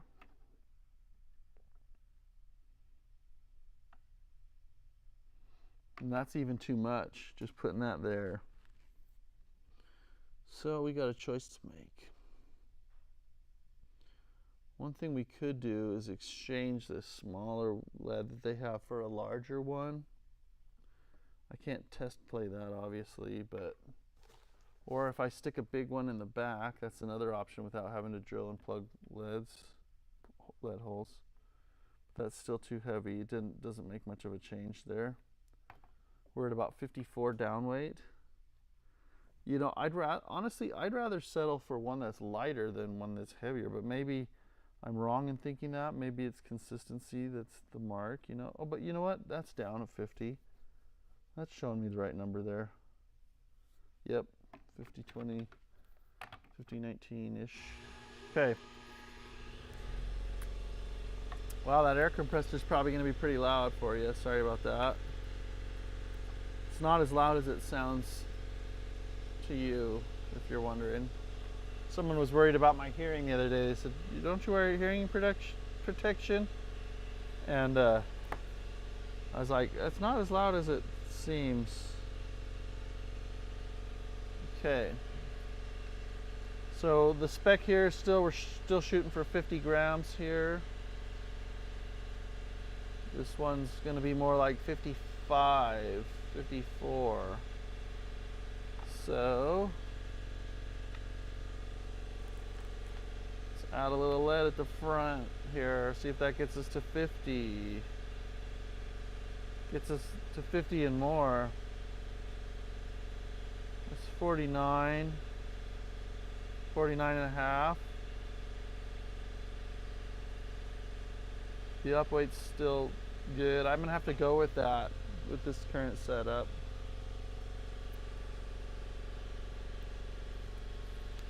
But again, I took a difference, like it was off by 4 or 5 grams, right? And now we're just making it different by 1 gram if it's lighter or heavier than the others. So we're still making quite an improvement, you know. Plus, you know, when you drill out the wood, I mean, that makes a little bit of a difference in how this is going to end up, right? Because the wood has some weight to it, some. Okay. Look, with this, I can like play it right away, you know, I don't have to wait for the boom, boom, boom, boom, boom. Okay, let's go with this one. Let's see, we're shooting for 50. It's a lot more. Boy, how was I to know that I was going to need a bunch of tiny little leads? But I've got them here, in here somewhere. I should have enough, huh? Wouldn't you say? That's heavy. This is a heavy bag. I just make it look easy because I'm strong. Okay, so let's tuck that in there. We need a little lead right at the end here almost, and that's probably going to get us right where we need to be. That's going to make a significant change, and then some, looks like. That's 48. We want 40. We want 40. 40. We want 50 is what we want there. That's pretty close. That's 49. And down weight is not great at all actually on that one. We got more friction on this sharp here. I can feel though that key needs to be eased. Let me ease him. Is a little tighter. So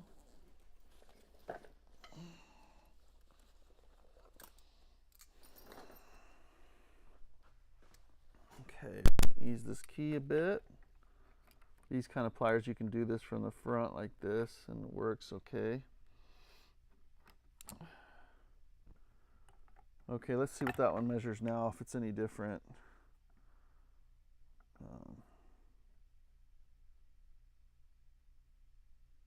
Closer to 54, 53. 53, and then what's the up weight? I don't think that changed the friction on the system. Oh no, it did. So now if I stick this here, we're gonna get 49, 48, but then our up weight's a little better. Not great. This is just like too much of it. I'm gonna take some notes. This one, I just want to change out the smaller weight they have for the next size up. So I'm gonna get a notebook to make a note on that.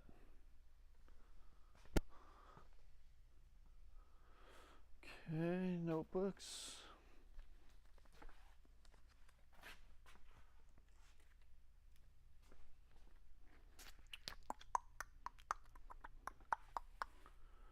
Okay. That pen doesn't work very well. This one. Okay. This is E flat 2. E flat 2, change up. We'll just say change up. And we'll know that it's the lead farthest from there. Change. But I'm going to go ahead and just for fun, since I'm going to play this to kind of test out how it feels, I'm going to go ahead and tape or glue that lead there, that smaller one. It'll be a little lighter, but I'm not going to, you know, judge the whole piano based on this one key, but it won't draw as much attention to itself this way. All right.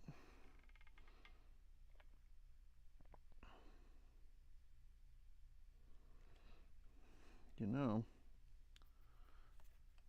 this glue gun's all right. I'm kind of a fan. All right, we should be switching up to 49 here pretty soon as we switch over to the F there. So this key needs some work here. It's way too heavy. We'll put a little guy on the end. And what do we have? We have 50, 49 and a half-ish. And we don't have the upweight that we want.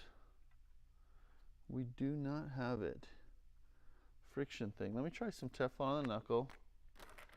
I haven't seen much effect from this yet on the notes that I've tried. I've already lubricated the hammer flange. I haven't lubricated the whip and flanges with Teflon.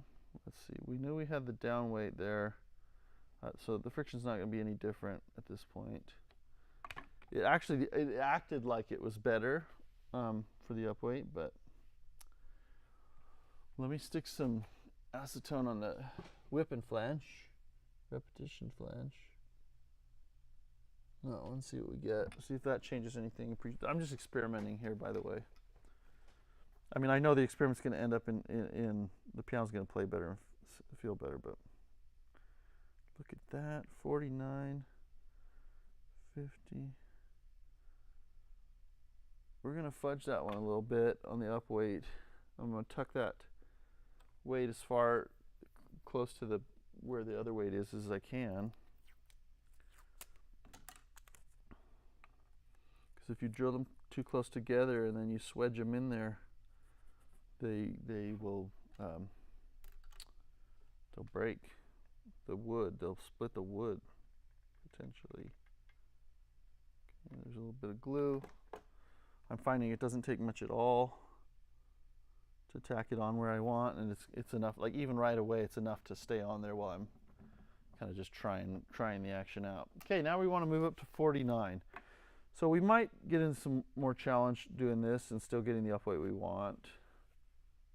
Yeah, but maybe not. That one's already 5150. So look, I've got a gap right here on this one. So I can actually, I can put a lead right there. I'm going to go with, let's see what happens if I do a little lead right there. That might be just what I want. Oh, now I know why the gap's there, right? It's because it's coved out for this post, right? But I could still squeeze in a little lead if I'm really gutsy next to a big one without messing up that the integrity of the key. But that's too heavy there. Let's see if we go to the, I can't go there. Let's see if we take a big one and put it back here like we've done. There, now that's 49. And how's the upweight doing? It's good. Okay. We'll do it there. Alrighty then. Just gonna stick a little bit of something there. Rip that tape off. I don't need all that. Alright. Glue gun with the big lead.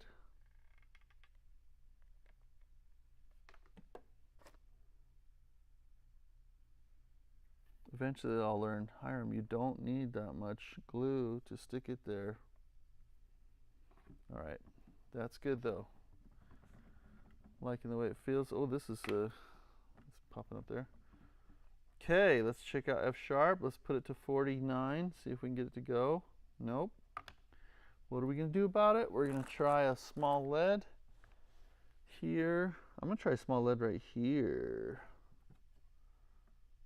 49, not quite, not quite. It's still at about 51 with the small lead there. If I pop it here, probably definitely going to be at 49 easy, right? Oh, maybe not so easy, maybe just right. Look at that, 49. And we're going to just check our friction here a little bit. Put some Teflon on that knuckle. put some acetone on that flange just to I'm just kind of diagnosing it, right? I'm not saying, oh, this is going to be the, but it definitely had more friction than some of the others. Okay, so all right, so now let's see if we can afford this weight on the end. Get us down to 49. Whoa, that's a lot. Okay, we reduced some friction for sure. Okay, by several grams. So now let's stick this weight up here. We might get just what we want, what we're looking for. Just what we're looking for, or at least a lot closer than what it was, okay? I'll settle for that. There, we're at 49.5. And the up weight's great. It's 21. Super. I'm all for that. Let's see, I don't know what time it is, but there's no new questions on the chat anyway, it looks like. So if you want to put a question, just throw it up there. I'll just peek over there every once in a while. All right, we're going to stick that right in between those. Right in between those existing weights. Little dab of glue.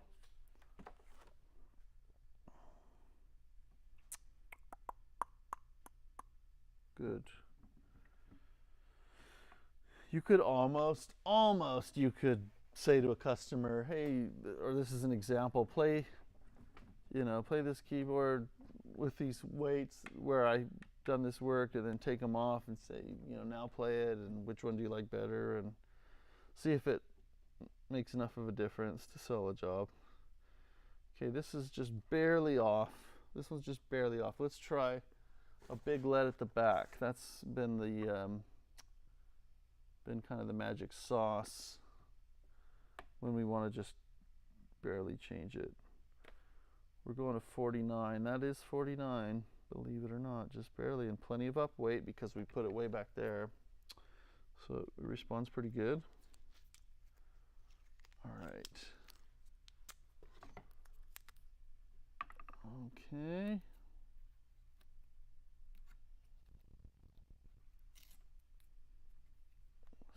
This tape's just to keep so we can take our glue off really easily, right? Where it is. Okay. Gonna hang him right there.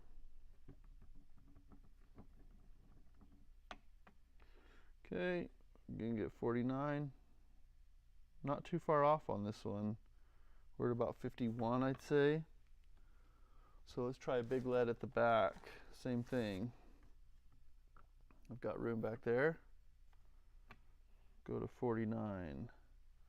Good. Okay, now we do want to get to, we're going 49 to, let me check the spec again on the computer real quick, but I'll tape this one down first. Just tack this lead down real quick.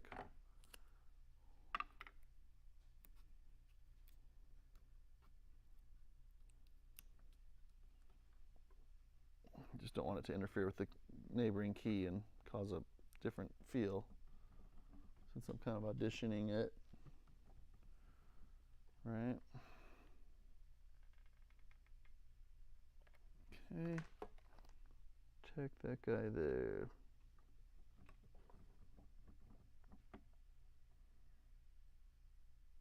This one's a lot heavier. Probably gonna need a small weight towards the front here. I've got some options. Let's try that one. As far as place, the higher up the scale you go, the more options you have of where you put your little weights, right? Okay, 49 is good. How about our up weight? Good enough. Good enough. It's 20. The Steinway spec was 19 or greater for this piano for up weight. Okay. All right, let's do this. A little dab. I think it works better on putting it on the lead. So I should have put it on the lead, but anyway. Okay. All right, we need a little one at the front on this one, I think. it's overkill, we'll find out real quick. 49. I think it's going to be 49 once we kind of fuss with it a second. Yeah, it's 49, 49 and a half, 51, 50. That's pretty close. I can move it this way a little bit, right, and it'll be just fine. The up weight's still good. It's 20, it's 20 or 19. I'll move it a little bit towards me here, and we should have 49 right on the button, 49 and a half anyway, and 21 up weight. So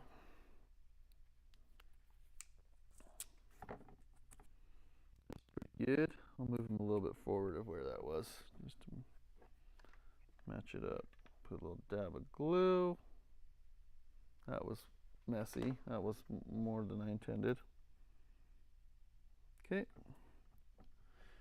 Okay, now I'm about halfway through this section, so I'm going to check the spec again because I can't remember.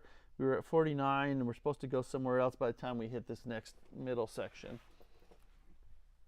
Let's see what it's supposed to be. It is... Okay, so in the tenor it's supposed to go 50 to 49. Oh, I kind of, okay, so we pushed that 50 a little bit lower. That's okay, a little bit lighter. So we're actually supposed to end up at 49, but that's all right, I'll push it. You know, the Hamburg one version is, it's about the same, but we're okay. So then the next midsection we want to be 48 anyway. So I'm going to carry on with 49. And this area felt heavy to me a little bit, as I mentioned before. And most of these we're making, look, there's a couple we're making quite a big change on. So that makes sense. We need a little weight towards the front here if we can do it. And let's put it on 49. 4950-ish. Okay, and these are relative numbers a little bit. This scale may not be exact, right? I don't have calibrated weights. Maybe in the future I'll get some if there's more demand for this work, but this type of work, I should say. Okay, there we go. Gonna put a little bit of dab on this. Yeah, that got on my skin. Look, I don't even feel it though. The glue doesn't have to be that hot. This is kind of like tame hot glue. It's pretty nice. Okay, just put a little bit of glue on there. Put it right there. Okay. Get all the glue strings out of the way. Lots of glue strings. All right, and you know, the keys might act a little bit different. The fact that they're up here versus down here, you know, I don't know the physics behind that, but that's okay. I think we're close enough. You know, you gotta remind yourself what really matters and what doesn't, you know, as you're doing this. In the grand scheme of what it's actually going to feel like. All right, 49, not even close. We'll put a little weight here. 49, yes, no, yes, and up weight. We are at 20.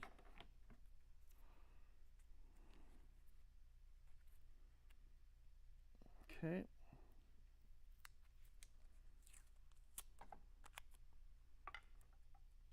You seen a pattern at all? I mean, the pattern's kind of forced because there's a pattern of leads there, right? So I'm just going where I can already put a lead without having to drill holes and refill them and stuff. Okay. All right, we're going to put that right there. Those two feel really even, actually. Yeah. Yep. Okay, 49. Nope. Let's try a little lead. So I told you this area felt heavy to me right here in the tenor, and this is confirming it when I was playing it before. Okay, that puts us right about in range there for between 49 and 50. And the up weight's plenty good. It's 22. So our up weight's getting good.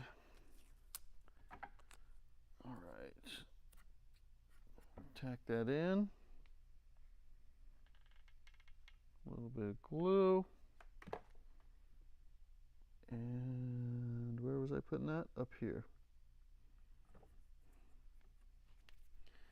Okay. Same thing, same story. It needs a significant change on this one. We'll try down here. 49. So the hammers probably originally on this piano were a lot lighter in this section than they are now. Okay, so I'm going to zoom you in just for fun a little bit since we're kind of working on this section. Okay, how about right there? Okay, so that's I'll zoom out just a touch. Okay, so 49. Let's see what this does for us. Nope, it's not enough. It's still really heavy. I told you this section was heavy. I knew it. I knew it. I knew it. I'm going to use a heavier weight. And I'm going to put it back a little bit further, like right here. Now that might be overkill. We'll find out in a second. It's not overkill.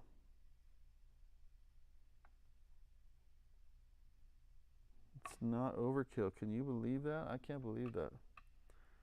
I'm kind of wondering if something's weird here. Wow, okay. They put less lead in this key for sure.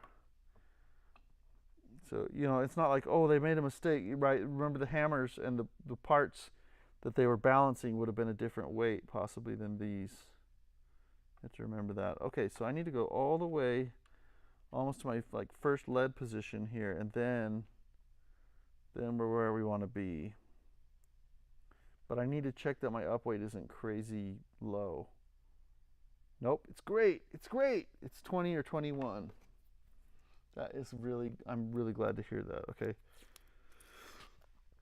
So we're sticking this bigger lead here. So I've never done the leading this way with the glue, but I'm seeing some advantages to it. One advantage is when I go to drill, I know exactly what I have. In the past, I would just make a mark where the lead was going to go, and I would indicate what size lead, and then at the drill press I would actually put them there. But here we have this specific lead, and so I know right away. You know, there's no way I'm going to make a mistake drilling or miss a mark or something. That's kind of nice if you've ever done this work. I mean, this is way heavy right here compared to the others. So these tenor hammers, I tell you what. We're making a change, which means probably they have. What did I tell you? What did I tell you about heavier hammers? What did we discuss earlier? Is that they're going to have an effect on the tone that you get. You know, so it's going to have like a beefier tone. Okay, that's almost within range here. We're going to go to the first position of that lead. Call it good here. That's 49, and then we're going to see if we're 20. Bing. Bada boom. I'm just excited about it, folks. That's why I'm saying that. Okay.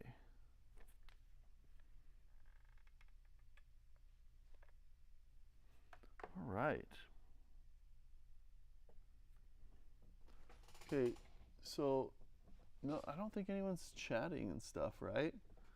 If you have any questions or comments, I'd love to chat with you.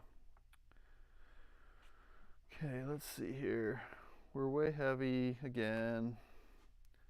Let's go straight for the jugular. Put this heavy one in the first position where I would put a lead, and it's slightly, just barely too heavy. I'll move it back a little bit. There we go. Maybe a little more back. 50 to make sure my up weight's good. My up weight is great. It's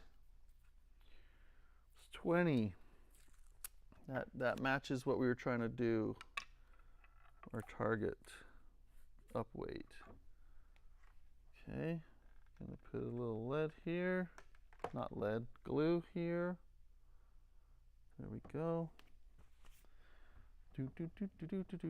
Yes, that feels way better than what it was.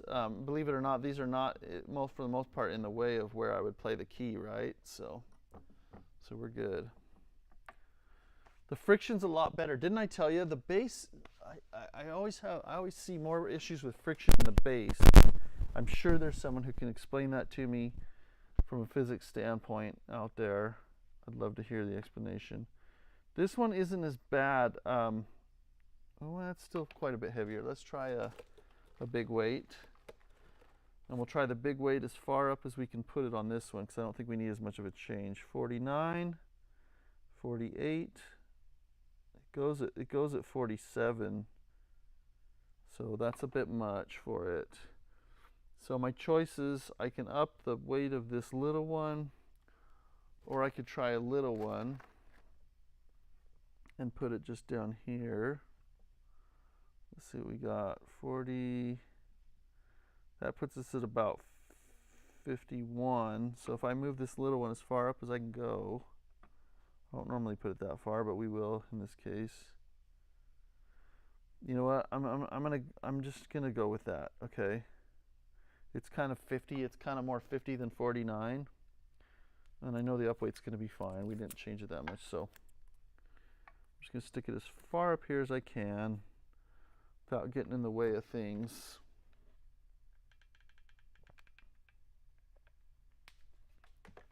Okay, there we go, probably about there. This tape might rub a little bit when I play, but I don't think it's gonna bother me that much as far as testing it out. Okay. Okay, 49, no, not even. So we're gonna put a big weight here, the next position down from where they already have lead. And let's put it to 49, put our scale, okay, 50, 50, okay, we're gonna move this up. Try 49, 51, 50 is where we're at. We may do a heavy lead towards the bottom, and we may do a lighter lead somewhere here. Let's see where we can fit it. Maybe a lighter lead also, because we're not getting the change we need. But the problem there is then we're way too light. We're at like 45. So I'm going to try and push the limits of where I'm putting the lead here. I'm going to put it all the way up here, and I get 50. And I'm just going to have to call that good. Okay, 50, 51. So we're a little off on that guy. You know what? No, my up weight's not good on that. Let's check the friction here. Let's ease the key a little. Something wrong here with the friction. So the formula for friction is down weight minus up weight divided by 2. Okay. So you know if your numbers are, you don't even need to do that crazy calculation if you don't want. If you just notice that your numbers are really spread by more than 30, 28, 30, then you've got extra friction on there, okay? Now I'm guessing I will have changed that a bit because it did seem a little weird. Let's see here. Okay, let's try 50. Let's try 49 here, 50.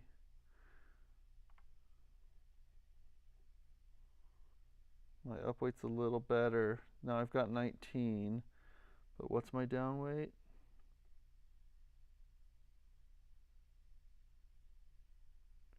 It's 49. 49, 19. There's still a lot of friction is what I'm hearing here. I'm going to go ahead and put some acetone on the flange for fun and watch this change. Just the acetone on the hammer flange. You don't want to do this on other pianos. It may not make a difference at all, but the Steinways it will, if it's a genuine Steinway part. Okay, so I got 49 and a solid 20. I gained a gram basically. I know I probably said it was 49, but I was probably fudging a little bit. But I gained a gram there. Let's gain another one.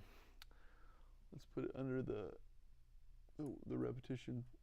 Put some acetone on the repetition flange. Let's put some Teflon on the knuckle.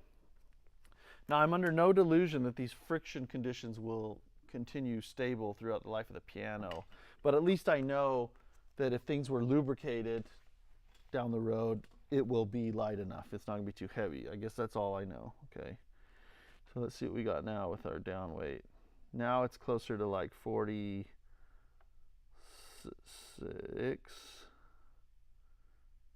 yeah, 46, 45.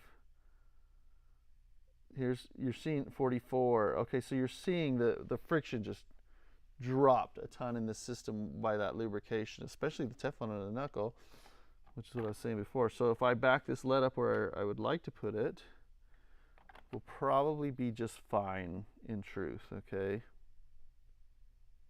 48. You know, we're kind of getting to the area of the action where 48 is enough.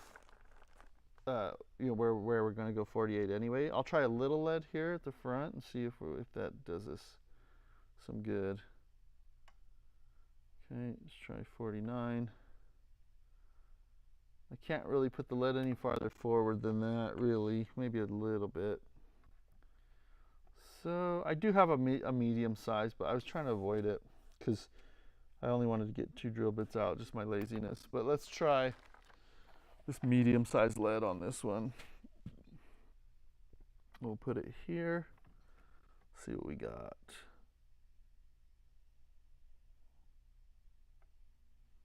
Yeah, that's about right. 49.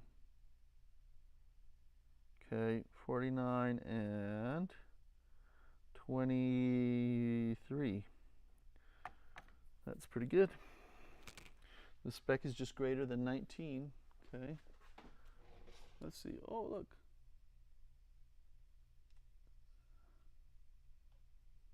Okay. We've got another comment on the chat from Paul B. Let me check it out. I'm excited for comments today for whatever reason. I guess because I'm finding this really cool, and I'm like, why doesn't anybody else think this is cool? Because I do.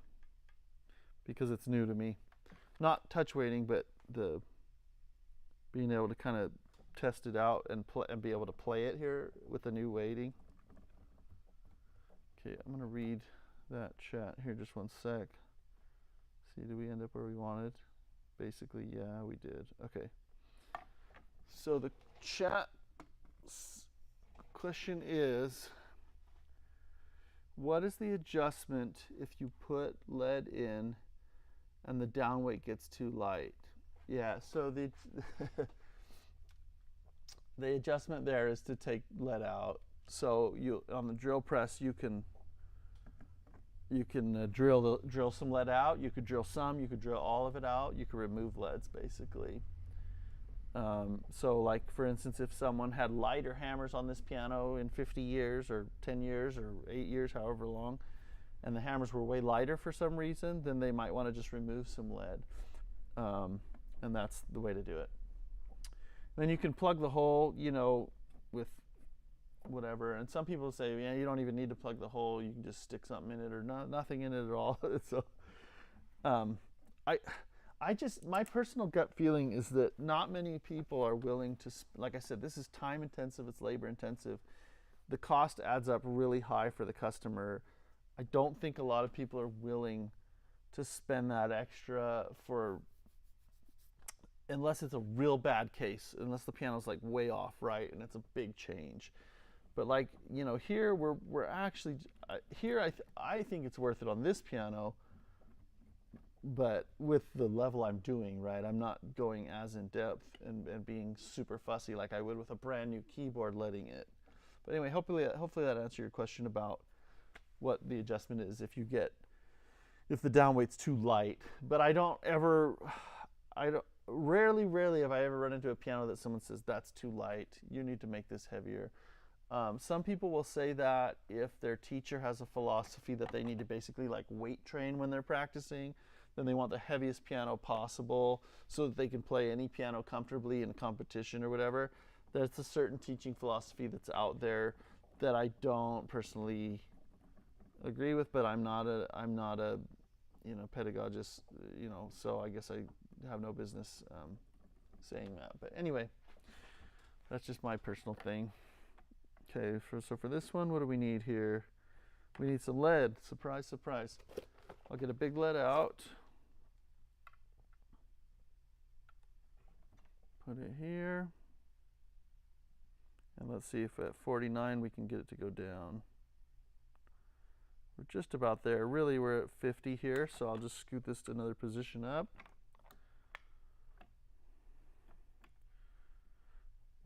Designing the leading on a new keyboard, you can be a lot more sophisticated, when things are a lot more consistent. You can develop a leading pattern that works really well, and I see that with some new pianos that they've drawn like lines under the keys, how their leading is going to graduate, but then they still have to do some kind of touch up to even it out. Okay, this is barely what we want. Let's try 49. I think we got some weird friction here because my up weight, no. There's a little much friction on this key. Let's just see just the hammer flange difference. What's it gonna do? Already feels lighter. Some people are worried about putting too much lead in the front of the key because of moment of inertia. They say there's a point where even though the down weight is lighter and everything, it's going to be too much moment of inertia and the piano's going to feel heavier rather than lighter, or it'll feel heavy and won't be good. I don't know where that threshold is personally, what's too much, but to me the threshold is when you can't get the right enough up weight. I think that kind of gives it away, but I could be wrong on that. My jury's still out on that anyway. Okay, now we're going to move to 48 for this middle section. We'll shift the camera over here to the other side. You're not going to be able to see the previous leading pattern this way. Jeffrey Boyle checked into the chat, said hi. Hi, Jeffrey. Thanks for joining in. Okay, so we're going 48 on this next section. And actually, I got to back the camera up. Bear with me here.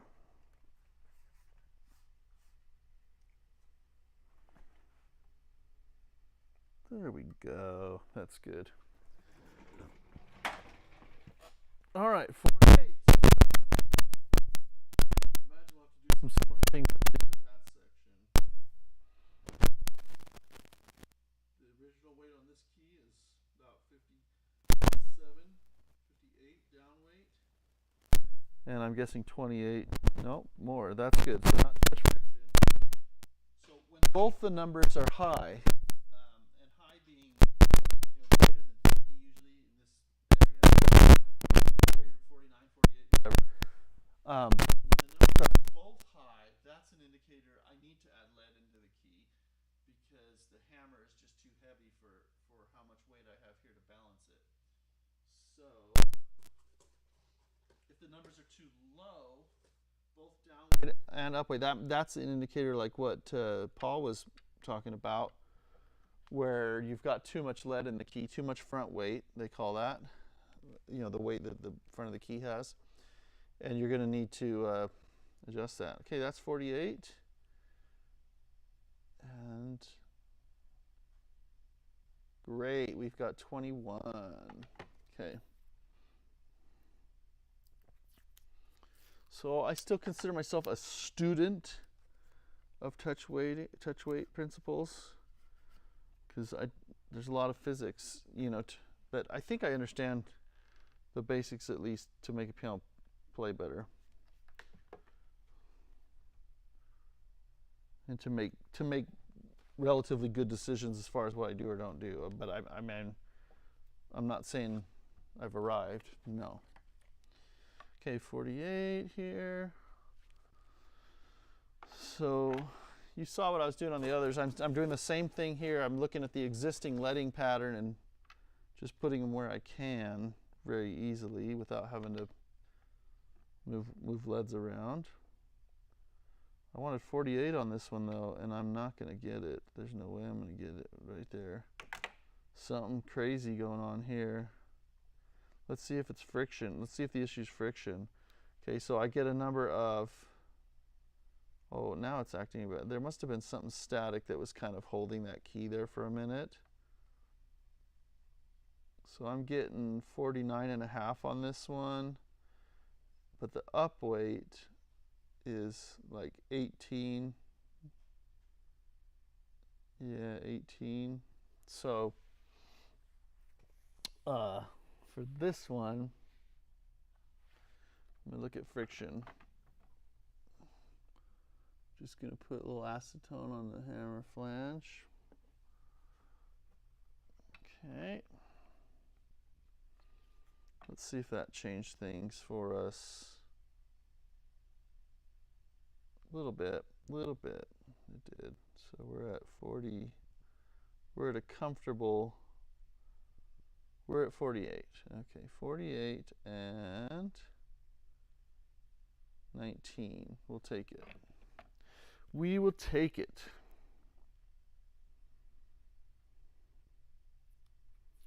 I mean, what are my other options? I could put 2 little ones, but that's the same thing, I think, as putting a big one on the end. Just for some fun, though, let's try it out. Because it might have different inertia effects by doing it this way. It might be beneficial since there's less weight at the very, very end. Let's see if we can get the down weight we want, though. Almost. 49, 48. Good. 48. And then an up weight of 19 again, roughly. So we'll put 2 little ones there. I think that it'll affect the inertia, moment of inertia less. Okay.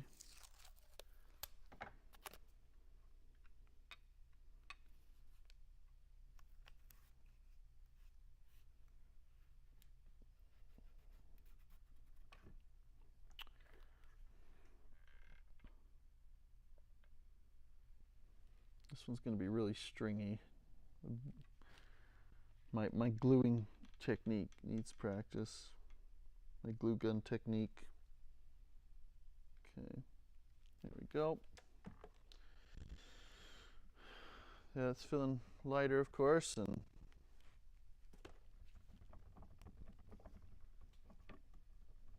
all right, let's go with this sharp here. Okay, so we've got, currently we have like 60 bazillion, 65, 62, 63, 63 down. What is our up weight? My goodness, what is it? Let's find out. It's like 30. Oh, there's a little friction on this. A little too much friction here. Okay, I'm not going to put acetone on the flange. I'm just going to do Teflon on the knuckle. This is just kind of me playing around, seeing what has the most effect. This is micro Teflon powder. Okay, we'll see how this goes. And it wasn't doing much for, the Teflon wasn't doing much for us in the base when really nothing was doing much for us in the base when we wanted to reduce friction. I think there may be some property there with the mass that is involved with that. Okay, so this is still like 65. Yeah, we still got a lot of friction on there. Let's try the flange with acetone on the flange. Okay. And I'm going to put it on both flanges prematurely because I think the friction, that's a lot of friction that we're getting. It's 16, 17 grams of friction is what we had. And it's not really the key. It was more in the joints of the action. So let's check this out. Okay, so with this friction, now okay, this is better.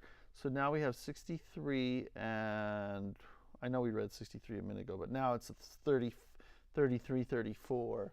So we did reduce the numbers. When you reduce the friction, the numbers come closer together. Okay, so the down weight goes down and the up weight comes up. If you increase the friction, the reverse. So now we're ready to kind of look at leading it differently. I'm just going to put a big old whopping lead as far down as I dare almost, and see if we can get our 48 grams of down weight. And we do have that. Let's see our up weight. We've got 22. That's great. We're going with it. So that B flat was really heavy. Wasn't balanced very well with the hammer weight. Okay. Glue that there. I'm excited to kind of just put my fingers on this, but honestly, I think it's going to be fine. I'm actually more excited just to play it. I think I'm pretty sure, you know, it'll be good, but this will be fun to see anyway. We've got some leads kind of in the way now because we're having to put a lot more up front than we did down here, unfortunately, but let's see what we got. Okay, for this B, not anywhere close. Let's stick a lead the worst in the farthest front position, and let's try 48 grams. Almost 51. We're really at 50 there. 50. Let's see what the friction is by. Okay, the friction is just about 15 grams, but I'm going to reduce it. I'm going to go ahead and put acetone on all the flanges in this middle section, and probably all the way up actually. I don't know how long lasting the effect is yet when you reduce the when you put acetone on the centers like this. I don't know how long lasting it is on the Steinway actions, but I do know it has a huge effect. It was a lifesaver for a concert a little while ago.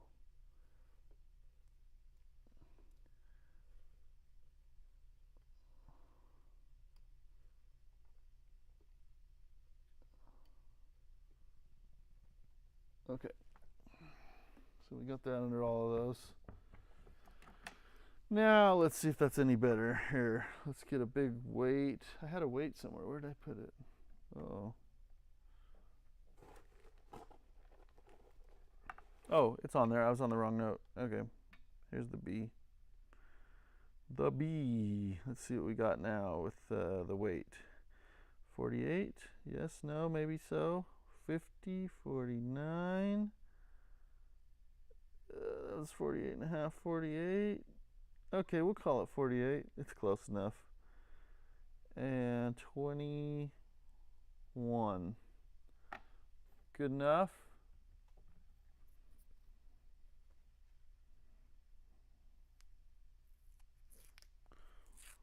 This is kind of a weird leading pattern, but so be it.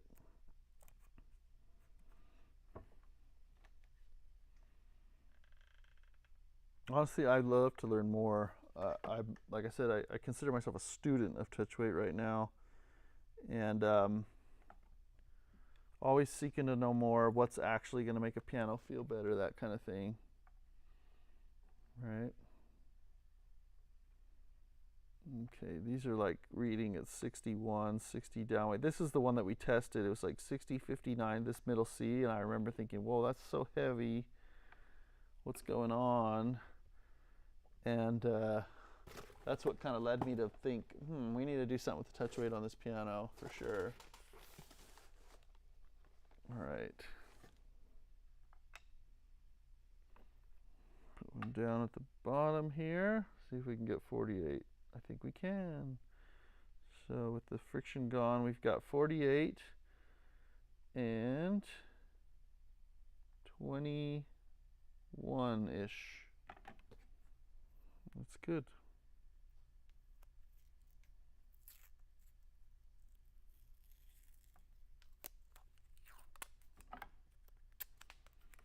little bit of tape here.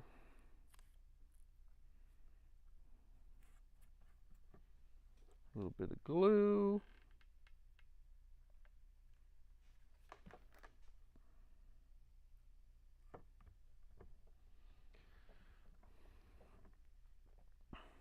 Move along here. Okay.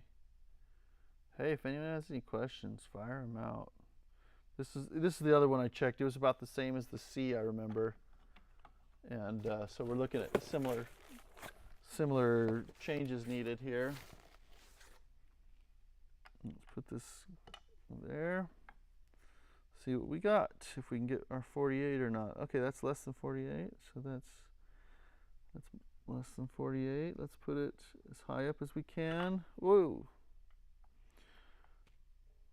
That's still going to get us like lighter than 48. That's going to get us to 46 and a half. So let's try a smaller lead.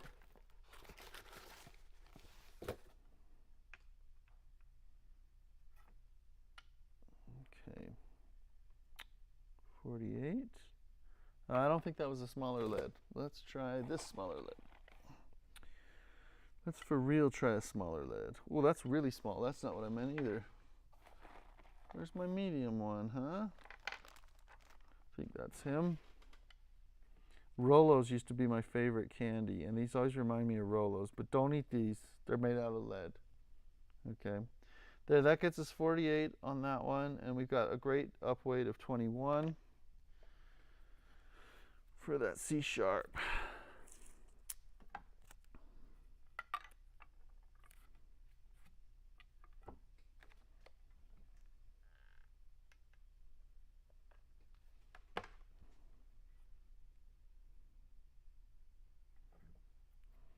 Okay.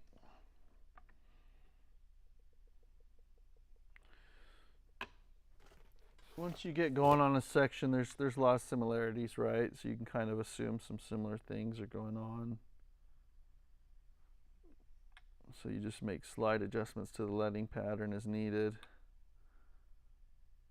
There, that's our 48 there, and this is going to be 22 up weight. That's good.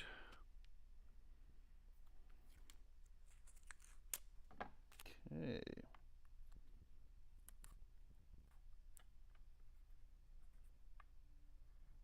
I should probably kind of check what time it is. I have a tuning a little later. I need to make sure I don't lose track of time. Symphony thing. Okay. All right, let me just go check the time. I will be right back. If anyone wants to pop anything in the chat, let's do that. Hope my batteries are good and all this. I think we're all right. My battery's getting a little low on my phone.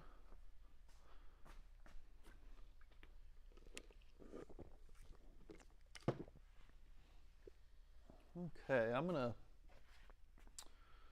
put my phone charger on the camera here so we don't run out. Looks like our audio's still good, battery's good there.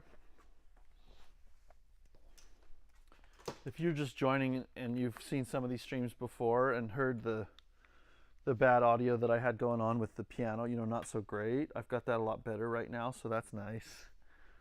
And you'll be able to hear it once we get back to the piano playing it. But anyway. Okay, been drinking caffeine, stood up. You know what comes next. I'll be right back.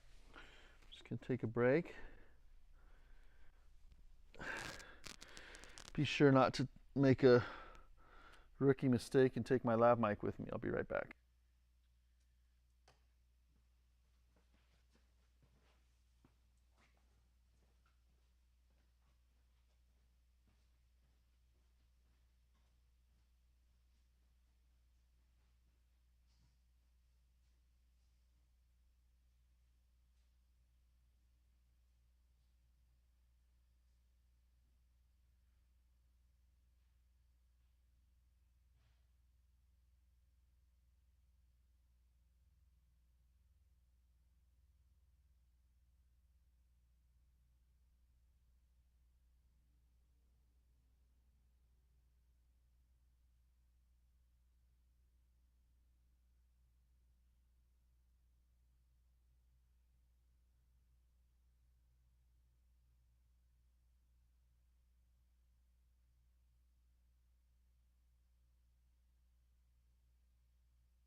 Hey, I wanted to ask if, for those of you watching, how the sound quality's been. If you wouldn't mind kind of just giving me a thumbs up, thumbs down. I realize the vocal will pop a little bit here and there. Oops, like that. Sorry. But hopefully it's better. It's funny, it started saying that as soon as I started talking, it started popping. But anyway, just give me other than that, or let me know, or even with that, if that's just been awful, just let me know, okay? All right, so we're still going on this. We're halfway up the keyboard. We're almost ready to go to the drill press with this. I can feel it. I'm excited for that point. I love putting in leads, having them secured in there, and then sticking the action back in the keyboard and feeling the difference. That's really fun for me. Okay, this is way heavy again, like all the others. And, okay, here we go. Now what do we got? We got too heavy still. 48, 50, 49. Well, look at that. That's interesting. Okay, we're going to take two smaller leads. Maybe. See how this goes. And I'm going to put them kind of closer together right here. I don't know the weight of these actually, the relative weight of these. But that gets me my 48. That's what I wanted. And I can back this one up a little more, take my mass off the front. There, that gets me my 48 pretty solid. Maybe even further there. Yeah, okay. Let's see what else. Let's see, maybe I can even take them further back. I don't know if I totally subscribe to being too worried about the I guess I should say I don't understand the moment of inertia well enough. I understand it, but I don't understand where the limits are well enough to speak with any authority on that. Okay, this is better. I put a big weight halfway down up the stick, and then a small weight at the front here, and that gets me my 48 there. And my up weight should be good, hopefully. Just barely 19, just barely good. We'll go with barely good because it's way better than what was there, right? By like 4 grams.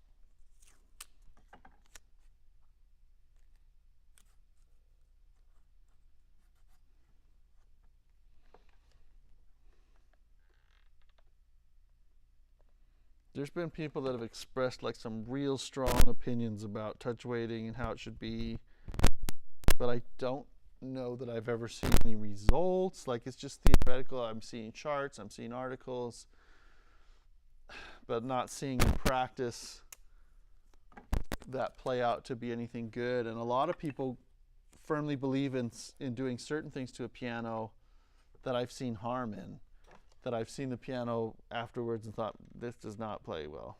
Like, it's not right. So I don't know who to believe at this point still. And that's kind of where I'm at with some of these things, as far as like the moment of inertia and what's going to matter, what's going to actually matter. In this field, you get a lot of just kind of, we're all kind of just amateur experimenting on things. There's very few that are doing good science, and some that seem to be doing good science. Then you see the pianos that they do, and it's like, that's not good. So I don't know. Like I said before, I don't know who to believe at this point. Okay, this one we want to go to 48. We're just about there, I think. Maybe without that static friction is just the initial whatever that you have to push through to get this moving. I'm going to stick this big one here, and I'm going to stick a little one. No, maybe I'll stick a big one here. Let's see what that gets us. Okay, that gets us just about right, I want to say. Move this down a little bit. How about the up weight? 22. That's good. One thing that blew my mind that I didn't know, that a friend of mine showed me really clearly, is with the moment of inertia, he made this like really big ruler kind of thing with holes in it. You can stick golf balls in it, simulating the weights and balance it and everything. And he would show, like, you could stick, like, 8 golf balls towards the balance point out, and if you wiggled the ruler up and down, it felt a lot lighter and easier to move, to get moving. And then versus if you stuck like a fewer amount of weights towards the end, it felt a little heavier, reaching the same balance point but weighting it just differently. That was kind of interesting to me. But one thing I don't like about weighting from the back forward is like that just how many leads you have to put in, and the action gets super heavy just from a practical standpoint of carrying the action around.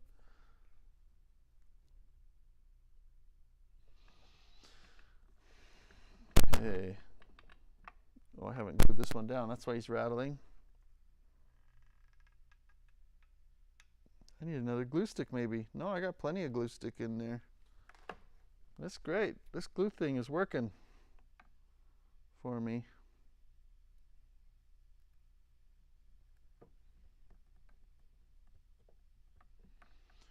Okay, I imagine we're going to have to do something similar here.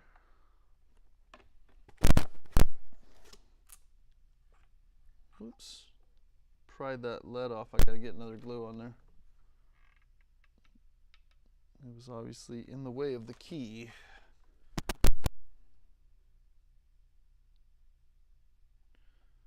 Okay. Now if I stick a big lead here on this one, what do we have? We probably have 47 and a half, 48. Okay, we'll back it up if I can, as far as I can. Back it up as far as I can on the key, and hopefully that's just right. Let's see. Yeah, I like that. Okay, 48. Let's see. Our up weight, this is a check. 21. Good enough. Better than good enough. It's great.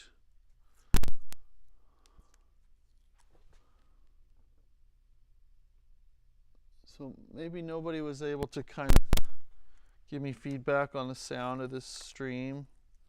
Is it okay and everything? Oh, where my mic is, I'm getting static when I move a certain way. Yeah. Let me try and fix that. Screw this up.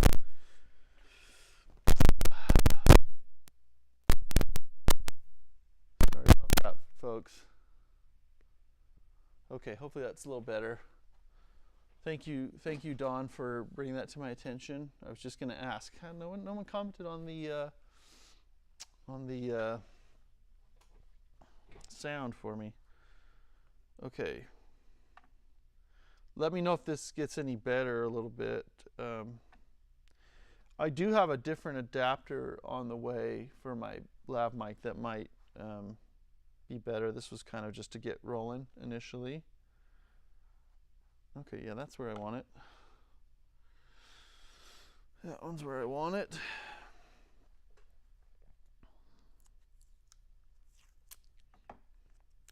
Okay.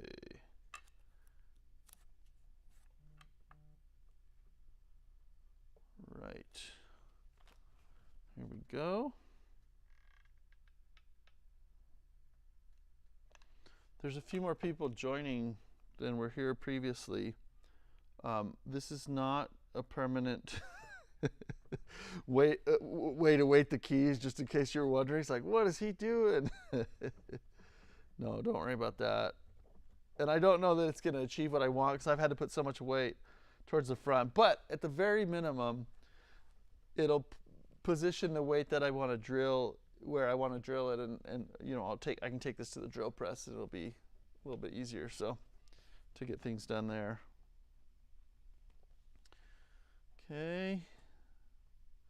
This one's really heavy.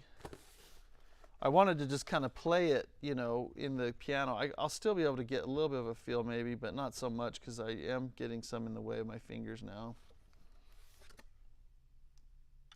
But if you weren't forced to put your lead so far forward, it could work as a test.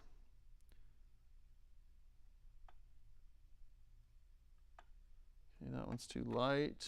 Let's go moving back a little bit. Okay, thanks Dawn for letting me know the sound is better on that. It's still too light. I'm going to put a big one here and a little one up front. See if that gets us where we want to be. I think it did. Just right. Even that is a little bit heavy. Okay, that's going to be just right. Our upweight passes with flying colors there. Yeah, I think when I came back from the break, I think what the popping with my lab mic is, I have to use an adapter, and I don't think it's making a great connection between the jack of the mic, the adapter, and so forth. Oh, I thought my glue is getting thicker. What's going on? It's because I used my extension cord all of a sudden for my camera. I gotta plug the glue gun in if you want it to keep working. It does need electricity, believe it or not. Okay. All right.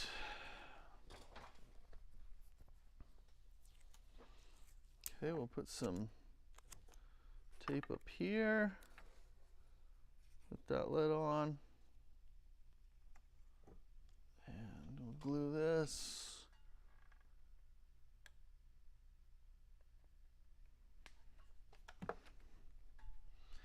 Oh, my glue's getting so stringy because it's cooling off. My goodness. But at least it's staying on the key fine still. All right. Less talk, more work here. Let's get it going. Put a big one there. Little one here. This actually is going to be kind of a pain to do these leads because I've got like 3 different drill bits I've got to change, you know, go through rather than just one. Okay.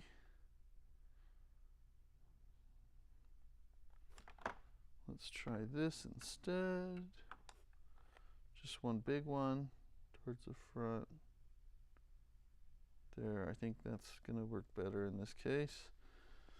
And the upweight is good, 23.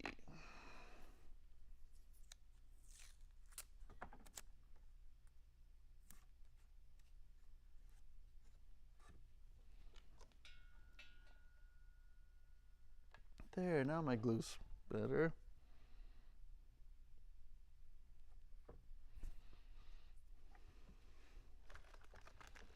So these we're getting about a down weight of 48 here and about an up weight of 22 or 23, which is, you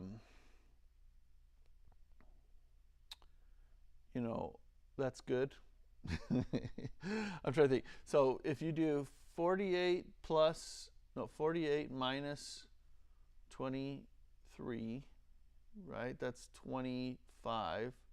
Divided by 2 is 12.5 grams of friction. Like, that's just perfect. You know, I'd settle for less too, but that's good, a good starting point. And they're all kind of fitting within that after we put the lead in. Okay. So here's a question. If anyone is an expert on touch weight out there, my assumption is that if the key will lift No, that's not a good assumption. Actually, never mind. So I think the moment of inertia thing has more to do with you're gonna feel that more as you play versus as you're actually dynamically playing versus static weight measurement. Because I was thinking, oh, well, if my up weight's good enough, then isn't my moment of inertia good enough? But I don't think they're related necessarily. Maybe now that I'm thinking about it. Okay. Okay, that's good there.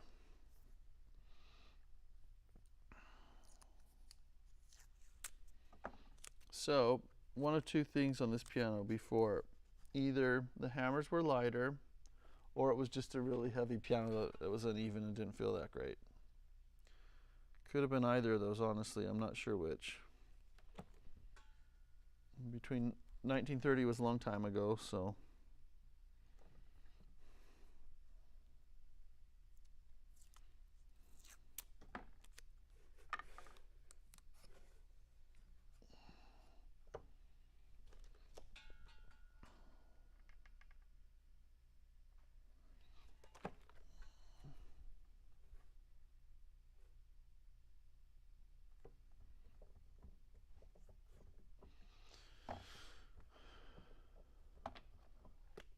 Okay.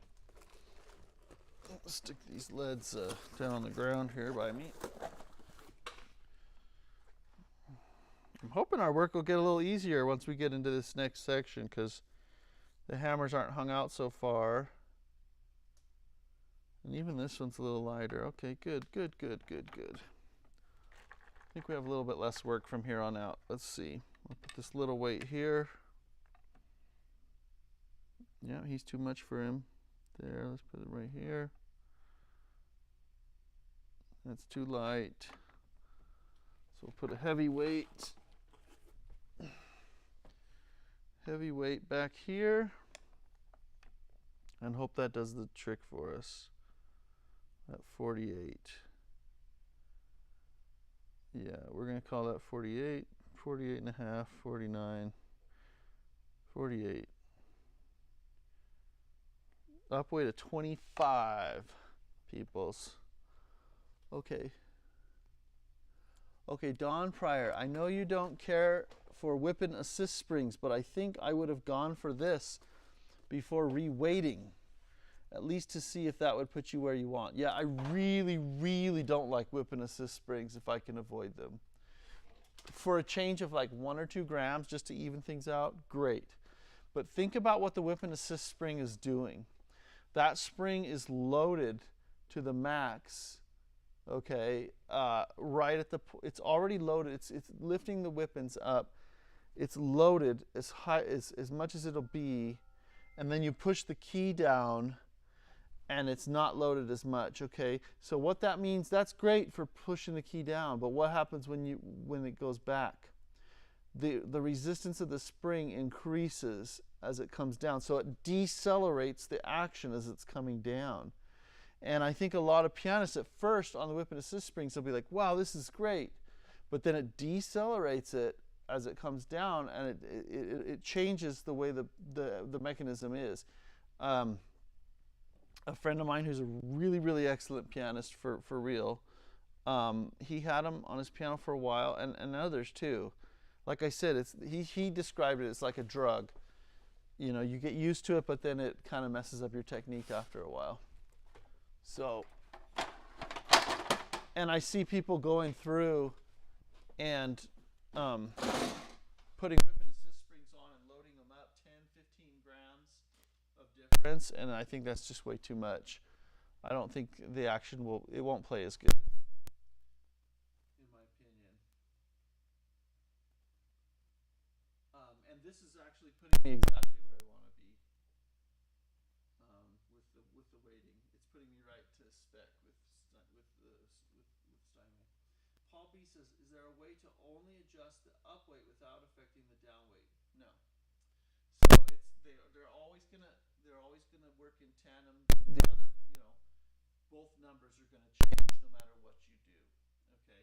Now there may be a situation that I'm not aware of, like something with leverage or friction at the balance point maybe. But I think it would, in general, if the friction changes, if it increases, the numbers go further apart. If it decreases, they go together. If the hammer is heavier, the numbers go up. If you make the hammer heavy, both numbers move. If you make the hammer lighter, both numbers move down. If you add lead to the action, both numbers move down. If you add lead to the key or take away lead to the key, both numbers move up. So, oh no, you lost my sound. I don't know what happened with that. Let's see. Did you really lose my sound? I'm hearing sound. Is the sound back? Oh, that's why.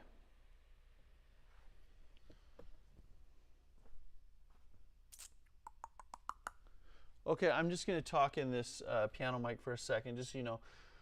So I need to recharge the battery on my lav mic, but I'm just going to keep working on this, and then I will, when that's charged, I'll plug it back in. I just won't talk. I'll just keep working. People can watch if they want. It's kind of boring, maybe, but then I'll check back in later, and you'll get to see the results. So thanks for letting me know on that sound thing.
Check, 1, 2, check, test, 1, 2, check.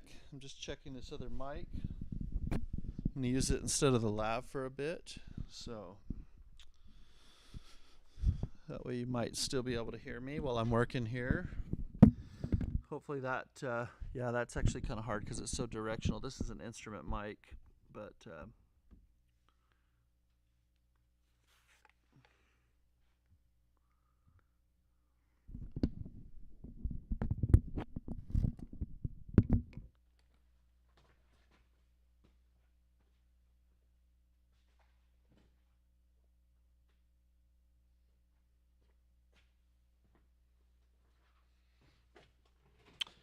if I really want to say something, I can do it with this mic now. So at least we have some type of sound.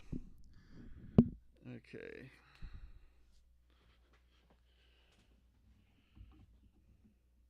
All right. Okay.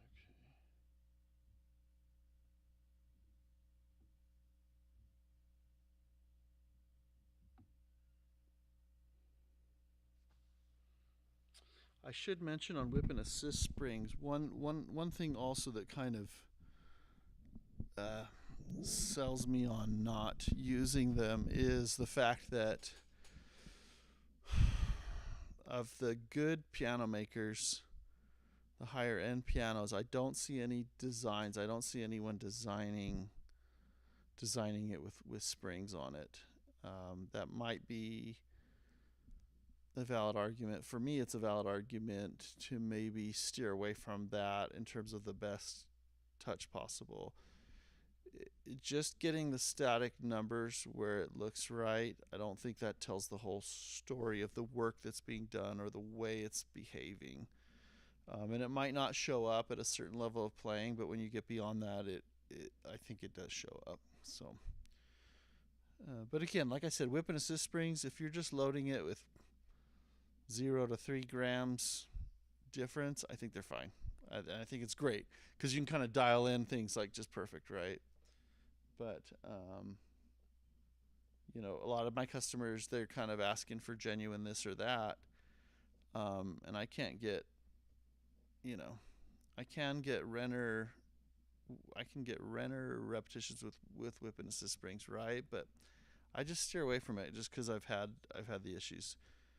I don't have anything against. I don't know. There's no other reason other than just my experience. But I guess we have different experiences, right, based on what we encounter. So, all right, let's keep moving this here. There's our 48. Okay.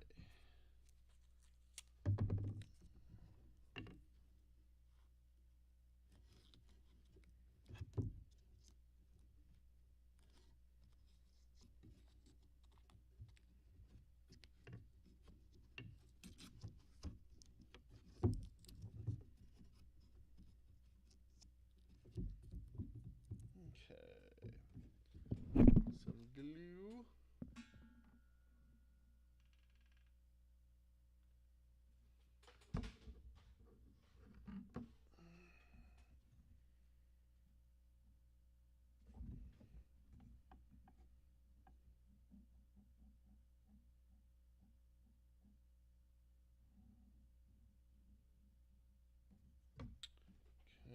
Okay, let's try a fatty weight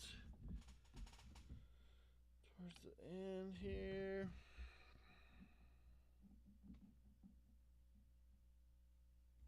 Too much.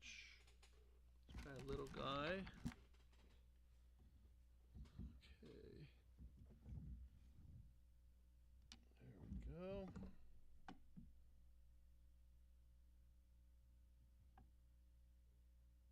There, that puts me where I want to be.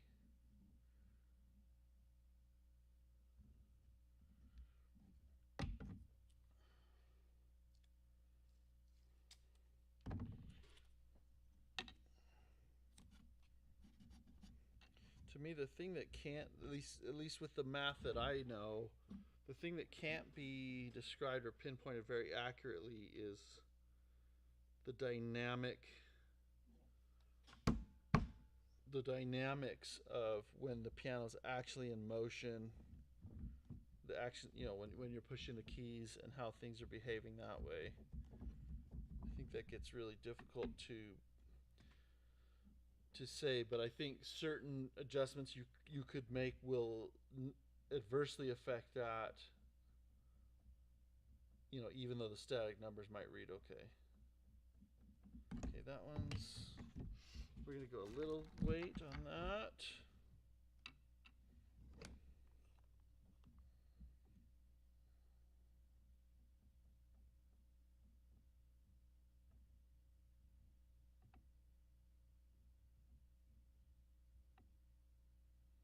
Okay.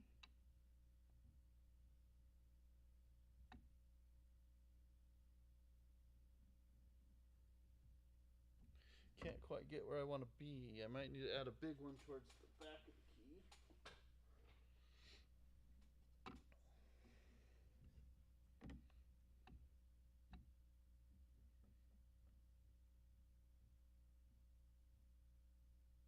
Okay.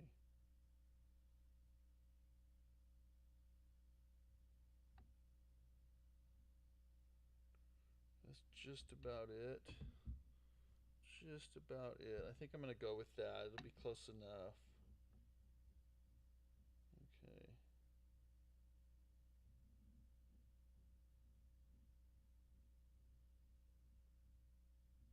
You know what? That kind of really monkeyed with my...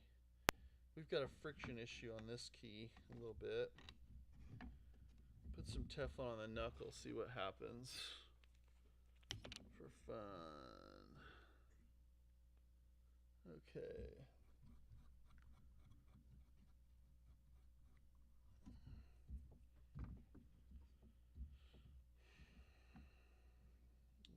this here, this here.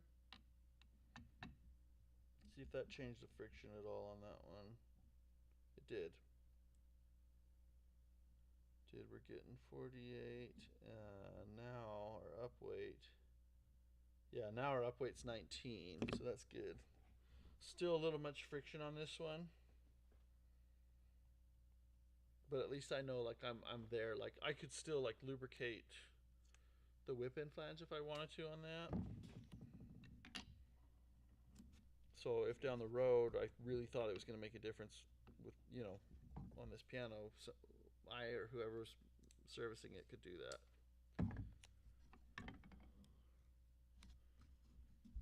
Okay.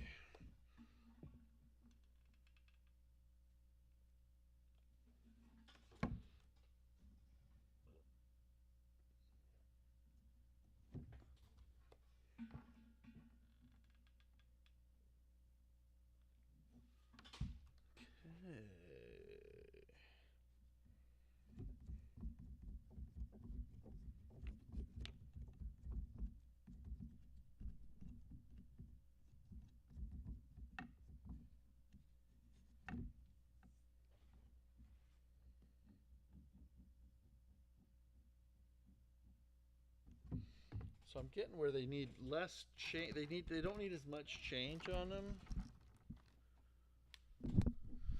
They don't need quite as much change.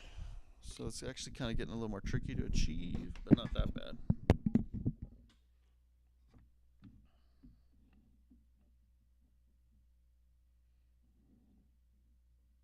Perfect.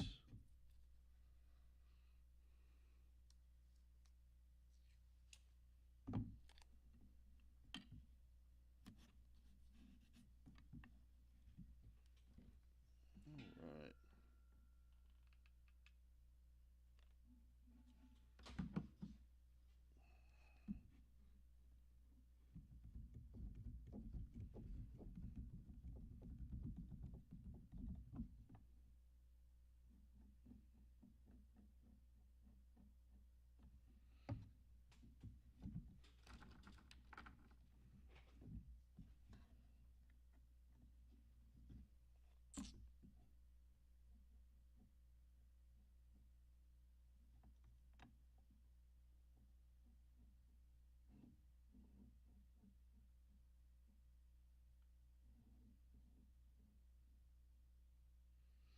Okay, again, too much friction on this one.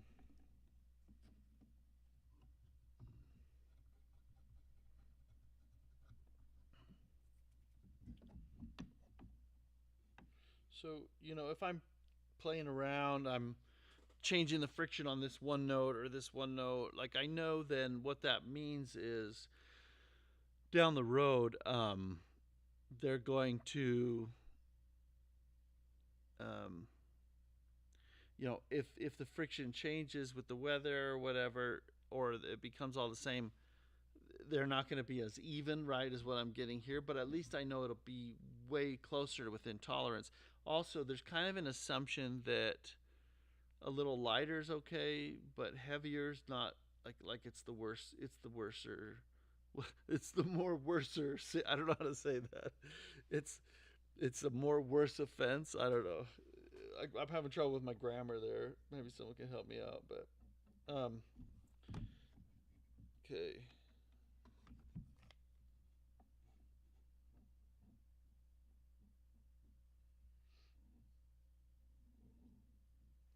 So let's see. Did I put it on there? I did. That didn't help me out much. Okay, let's try this. Let's do some acetone on the whip-in. I'll tell you where I. Okay, let's try that.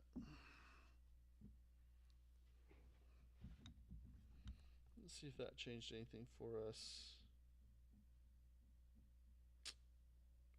Not as much as I would have liked, actually. But it's a little better. Okay, so if I put this as far forward as I can. Okay.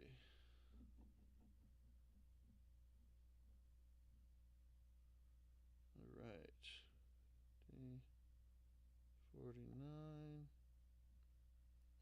Boy, I'm just not getting what I want. Let's put a big fat weight on the back and see where we're at. Kind of reset that. That puts us about right where we want to be, 48. Okay, good, good, 21. Got it. Right.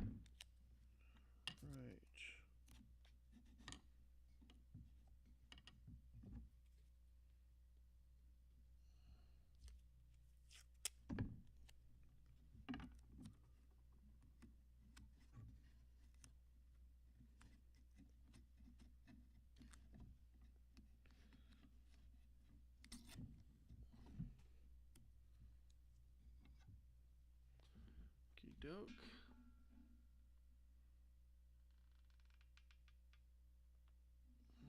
Alright. There we go.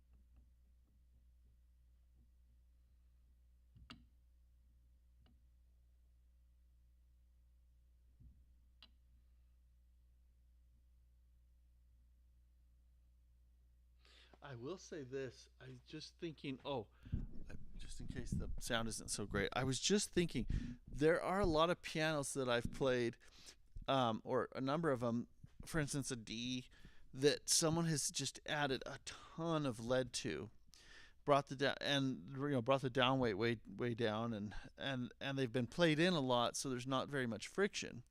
So the up weight must be okay. But anyway, they played great. They felt great to play. For whatever reason, there's some thinking out there that I think has everyone's scared because of moment inertia. They're scared to put lead in the keys and just weight it, and it just doesn't quite sit well with me, and I don't know why. But I don't know why people are going that direction. Um, I think we can handle some moment of inertia, when we play. But anyway, I think it's just because there's been some people that have caught on to that concept, and learned why certain things were done in the past, like with this 1930 action, where they would lead from here down, and why would they do that? And they've caught on to that and realized that there can be negative repercussions with putting too much lead in. Anyway, I just but I don't think it should scare us from just being okay with putting lead in the keys if we need to, Unless, I don't know. That's just a thought I had, because some pianos, like I said, really enjoyable to play, even though there was technically way too much lead in them. Okay, so that one's 4821, and it's great.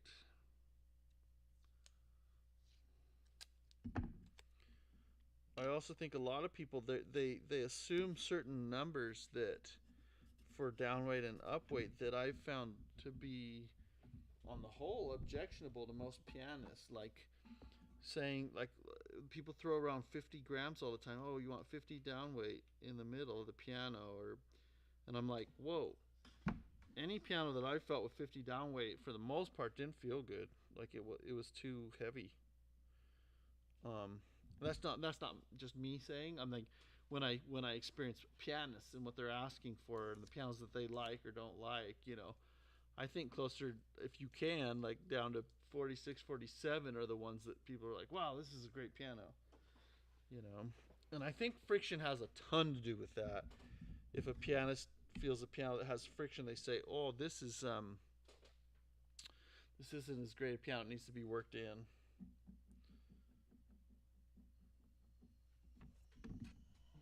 Okay, let's Let's go a little weight at the front. This guy.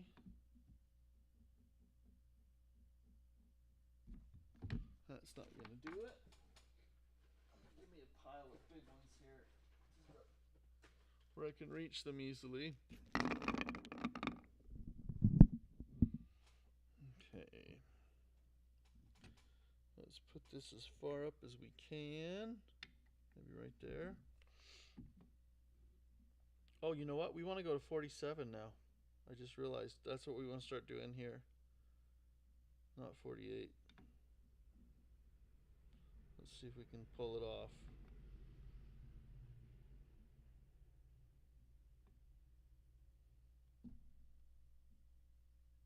Okay, that's 47. Getting a little bit of weird friction there, but it's 47. Okay. But is the up weight high enough? That's the question. Not even close. We've got a friction problem on this key. The numbers are too far apart. I'm going to ease the key. This easing the key is a more permanent thing, right? That needs to be done initially.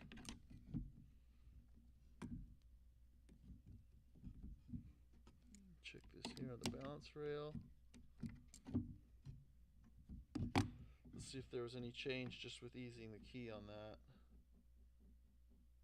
This is, I'm going to stick a weight here. Try 47, and now is the up weight any better? Nope, nope. So it wasn't really the key that was the issue. Let's try knuckle on the, or knuckle, Teflon on the knuckle. Okay. Let's try that.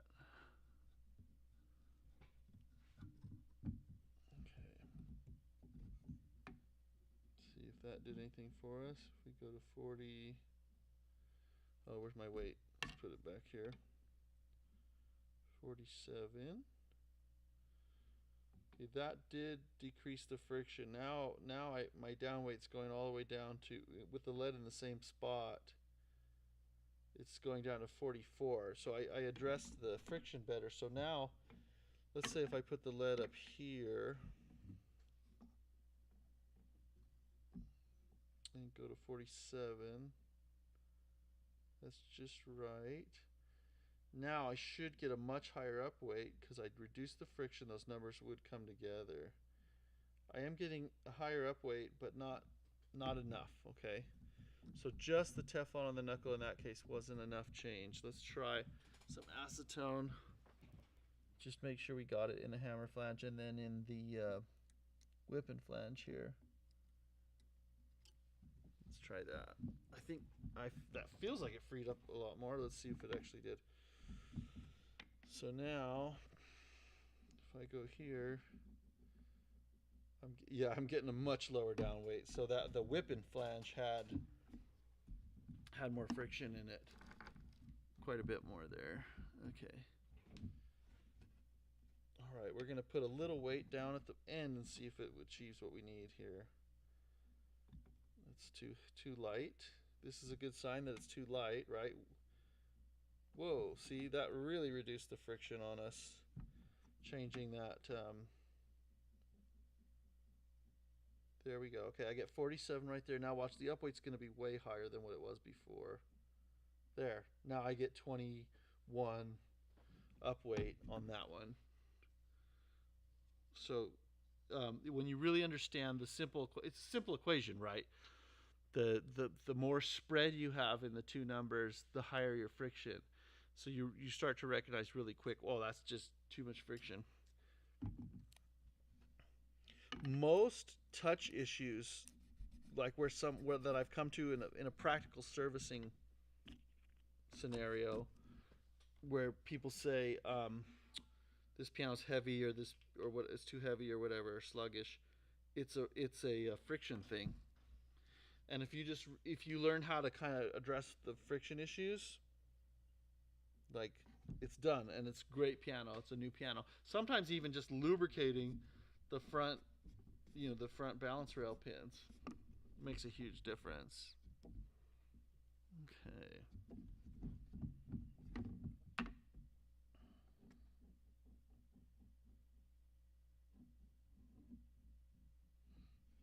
Okay, we're gonna add a little guy here. We'll start working a little smarter, put my bag of leads a little closer to within reach.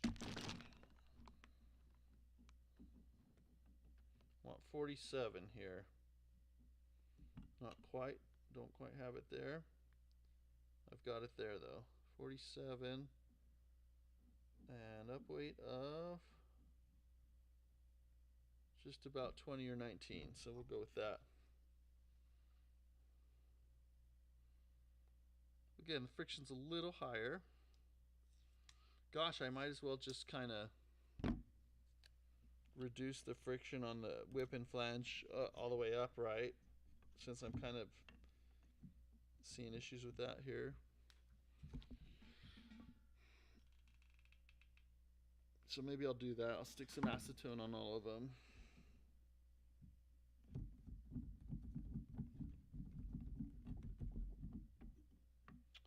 Let's see what we have here first. Yep. So these are, just so you know, we're bringing these down about 5-6 grams each. It's pretty significant. I mean, hence the leads towards the end of the key, right? That make a bigger change right there. Okay. I'm going to go ahead and put acetone on the whip and flanges here.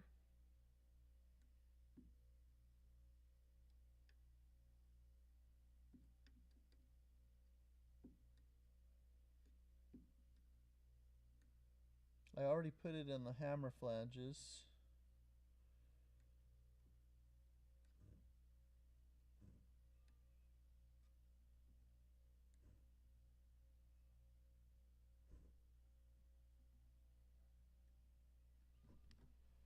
I'll do it to the top section as well.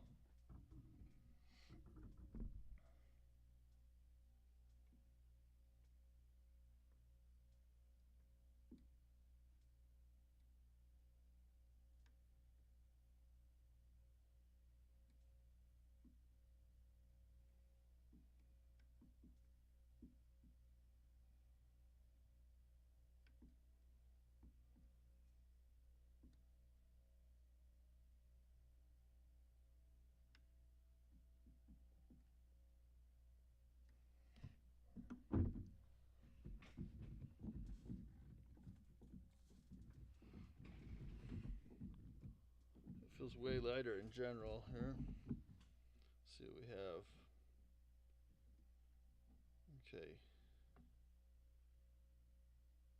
Wow, I wouldn't have thought that the friction on the repetition flange would be as big a deal as what I'm noticing here, because it has relatively not very much movement to it, right? Not very much distance traveled by the whip in, but it really is.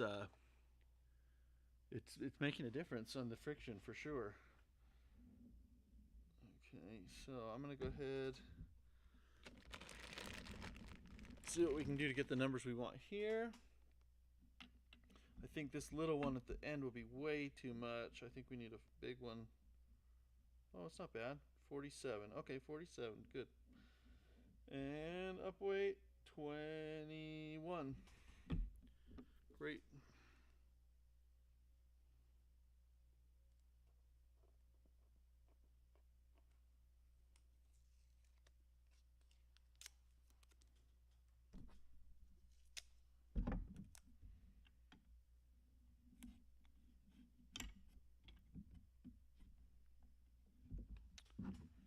Okay.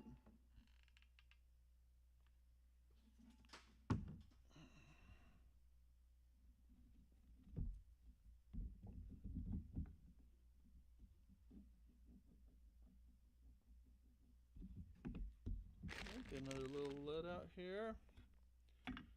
We're looking for about 47.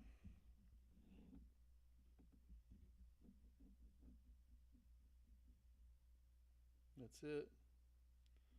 That's our 47. And 2019, 20-ish, 19-ish. That's good. What was I gonna say? can't remember now. It was really good though. It was really great. You missed out. Hey, got a few people joining back. My mic that I was using for my talking, my lav mic, I had to recharge the transmitter for that because it's wireless. So I just brought my instrument mic here that I'm setting. You know, that's hopefully. I don't know if you can hear me at all. Just let me know if you can or cannot, and we'll try and just get by while that's charging. Okay, that's 47. We want 47 here. Let's see. That gets me 47 right there.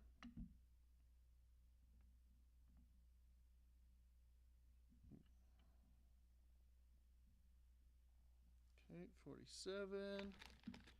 And for the up weight, yeah, 21 or maybe even 22 on that one. That's good.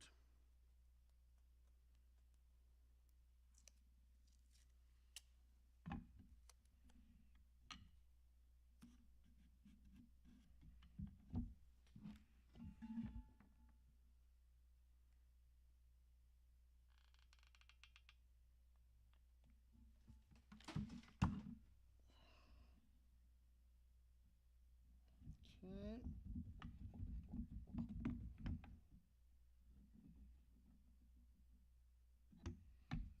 All right. We're getting there.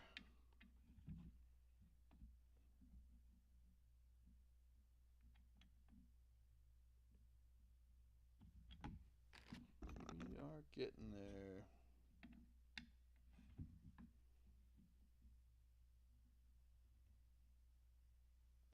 Seven.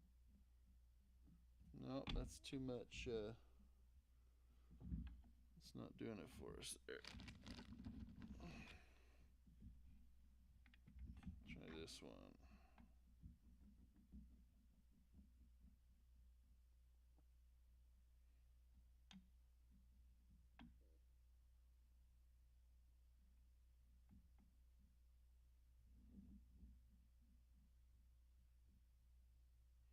Got too much friction on this one. Let me try Teflon on the knuckle.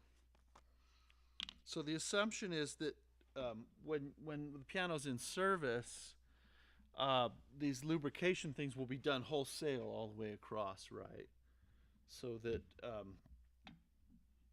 but I'm just making sure that, okay, if there's one note right now that might have particularly bad friction that initially kind of needs some lubrication to get it in the neighborhood, you know, well, that's kind of where I'm headed with that. But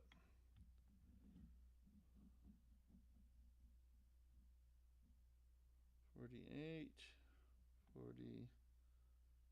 That's barely 47. We'll call it 47. That Teflon didn't help us any on the knuckle. What happens if I put a bit on the... Oh, I should probably check the key. But so far it hasn't been the keys on these. The keys, we already eased the keys and they've been okay. I guess that's why I haven't been checking that first, which I normally would. Oh, there we go. In the hammer flange, I just hit the hammer flange with another drop of the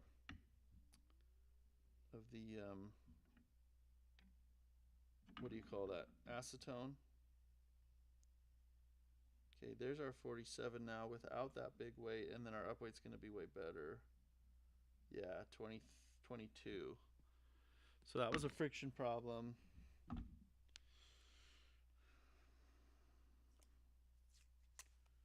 You can tell by the numbers. The numbers don't lie.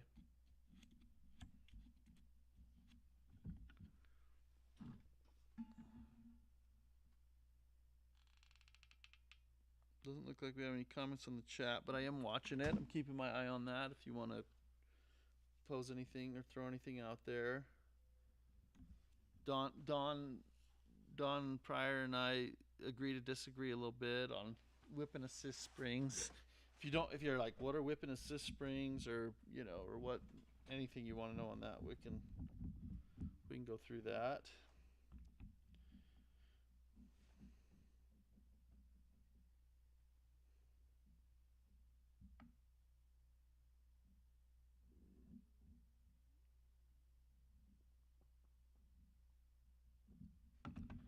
go ahead and I'm gonna redouse the hammer fine just a little bit with acetone.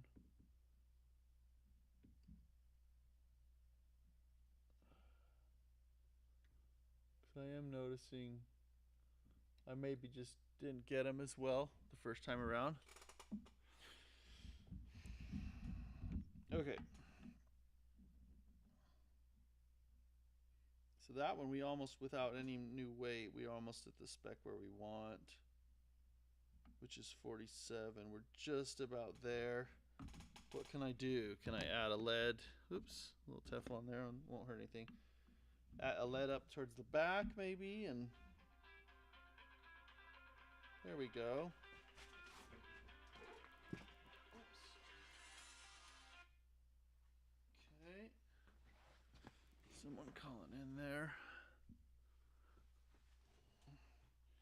So if that's 47, what's our up weight? Oh, our up weight's really strong there. It's 25. Definitely, you know, honestly, a piano that's played in where I'd like the friction is more like that. So that was about 11 grams of friction. That's, I prefer that over like 15. Some people say 15. They'll throw out those numbers.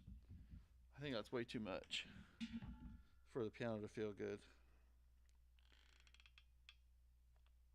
Okay.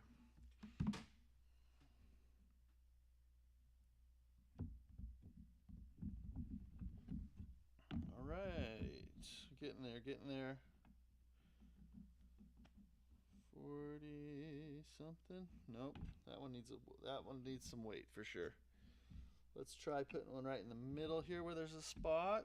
See if that gets us our 47. Not quite. Not quite. Let's try up here. That's probably going to be overkill. 47. Nope, it's not overkill. That's right on. Then our up weight is 21. Nailed it.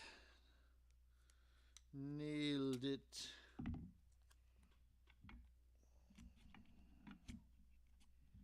Okay, a little bit of glue.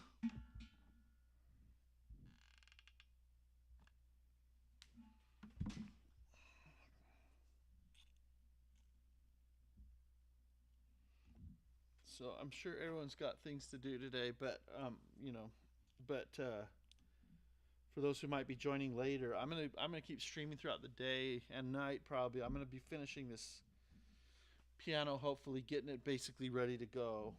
I'm taking my sweet time with this waiting, unfortunately, but not unfortunately, but then we should start cruising. Once this is in place, then it's just voicing it, you know, tuning it a little more, and we're pretty much done. We've been working at getting the case parts ready to assemble. The voicing is, I don't think I need to build or harden anything much more.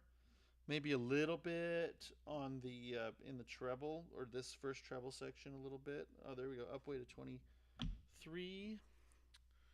Our up weight situation's getting way better here as we have less weights up here, you know. Okay.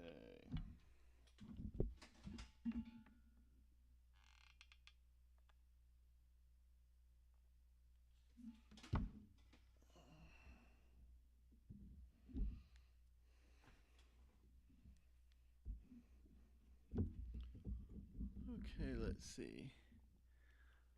Nothing new on the chat. Everyone's happy to. They're like, well, he's just going to disagree with my opinion anyway, maybe. So, I don't know. But, okay. Let's stick a little thing here.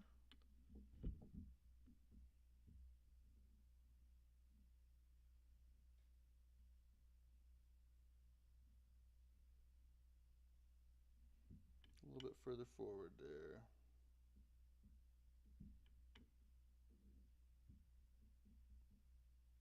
There it is, 47 and 23, 24.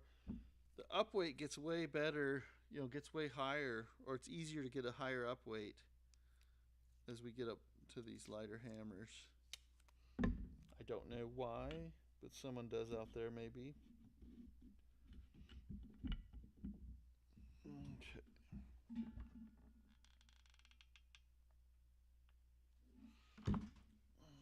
Okay. Book. Boink.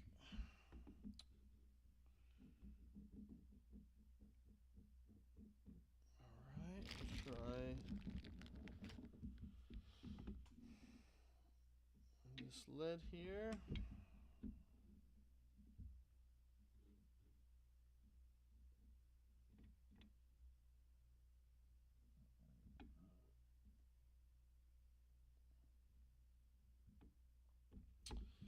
That's not a good 47. We'll try a heavier lead a little further back. Maybe here.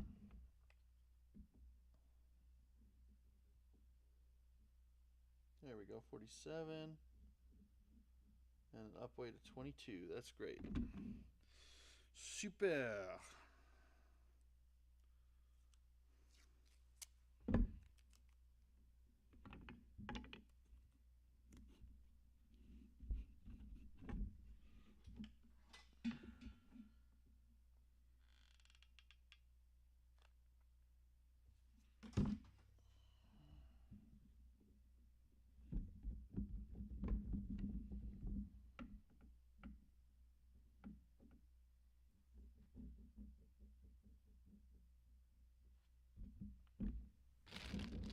Try a small guy here.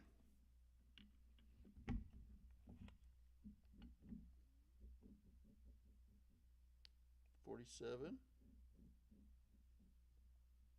22. So 47.22. Quiz time.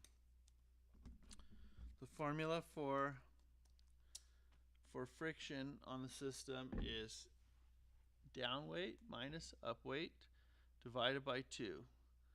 So 47 minus 22 divided by 2, what is the friction on this key? You may put your answer into the chat now. Okay.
$23.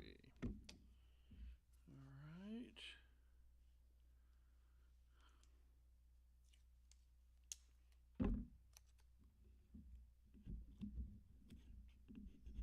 Okay.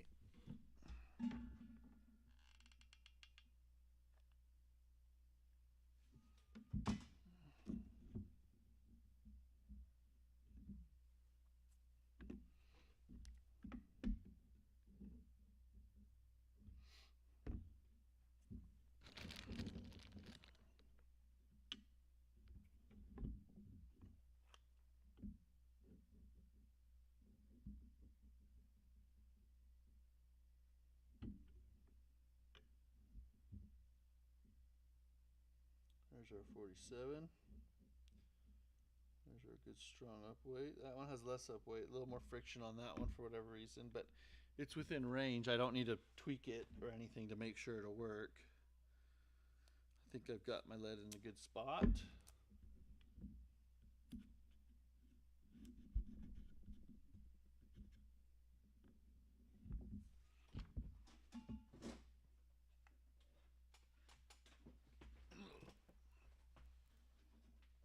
sun's getting farther and farther away from me here.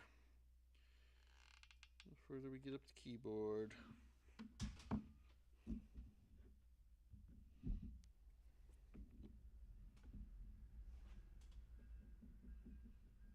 One of the reasons why this particular project let me put it this way, it's taking longer than normal on this action to get where I want to be, because there was the way they leaded it, there was so much lead on the key. There's not as many choices where I can put a lead.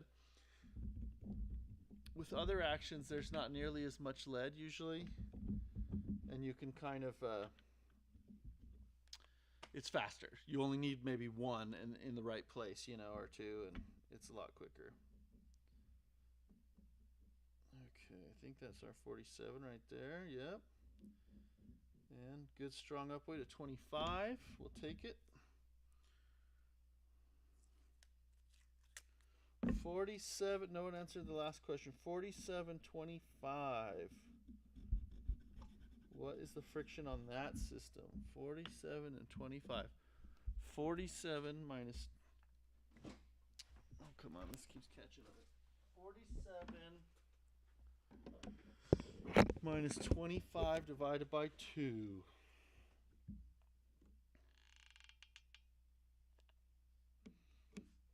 If you're doing a lot of this, you just practice like doing the different numbers in a lot, and then so that it's really fast to kind of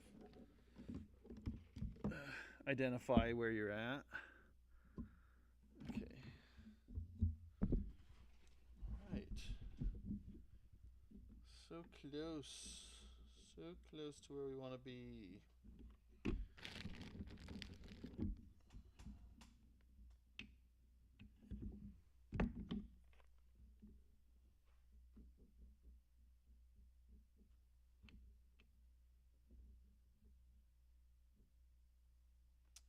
There's my 47. Right about there. Plenty of up weight there. 21, 22. Okay.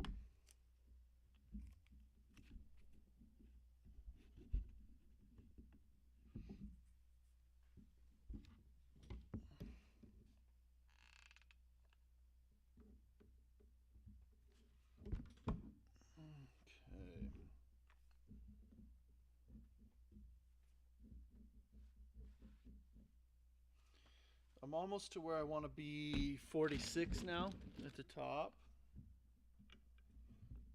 One note away here from that. So if I get it a little early, I'm not going to fuss. This one's a little early. This one wants to be lighter. Well, he actually wants to be way too much lighter. I've got the smallest lead. Let's see, maybe if I just reweigh it, it'll magically be where I want instead of where I thought I was. Let's see, 49, 48. Nah.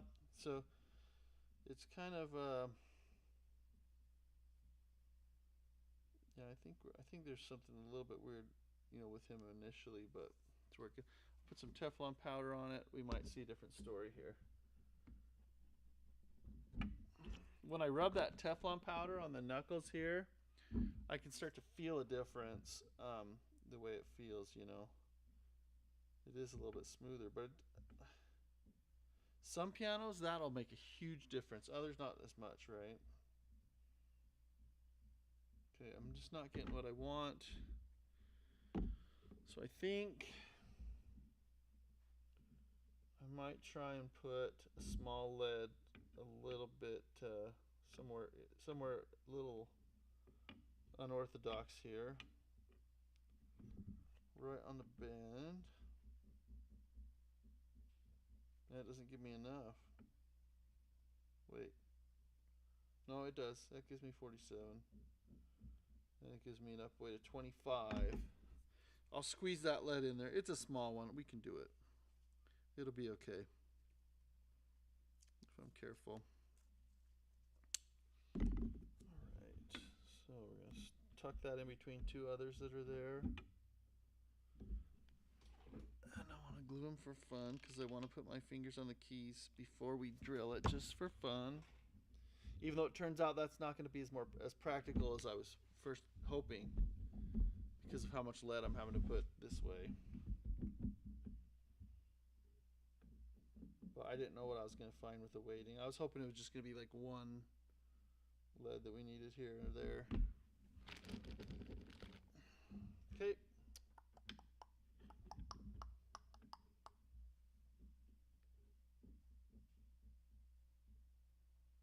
There we go. This is 46. Plenty of up weight.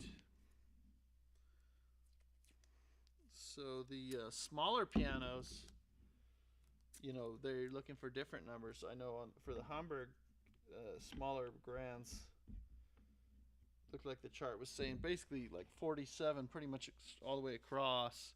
The bass was a little heavier if I remember right.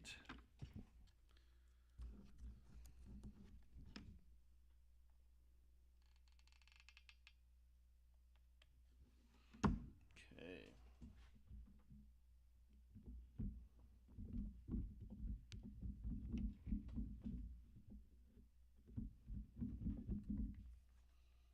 Okay, I'm almost running out of room to. I might have to switch directions with my little my little scale tool here. Okay, let's see what we got here.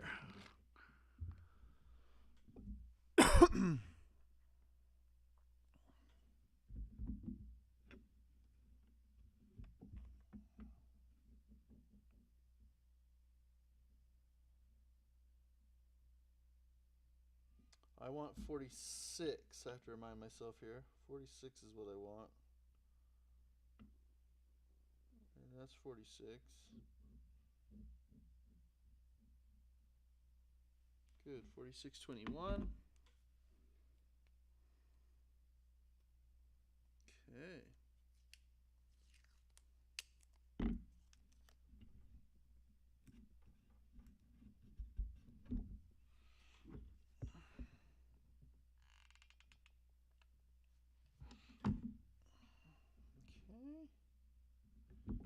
That. There we go. We're gonna have to flip this around for it to work right here. Okay, 40. Nope, that's not 46 yet.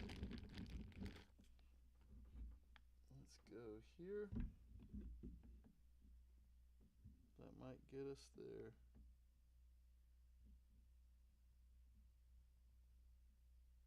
Okay, that's our 46. And plenty of up weight, which is all we're worried about. There is enough.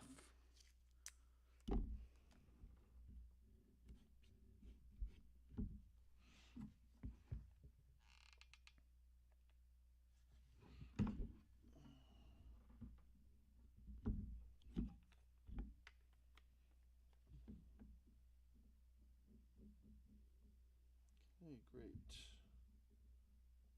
46 here. Let's see what we have. Where can we put this guy? How about here? It's just about right. Okay, that's 46. 25. Yep, it's cruising a lot faster on these higher ones. They're lighter for sure. Don't need as much tweaking.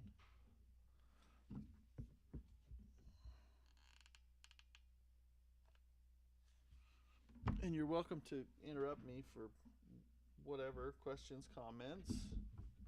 Okay, 46. This is another way you can kind of do this. You can just set your tool to what you want and then put your weight on, you know, where you think, and see if it gets you there. You know, oh, I got some glue sticking those two together a little bit. And that can sometimes kind of break that static friction a little bit. There we go. That's my 46.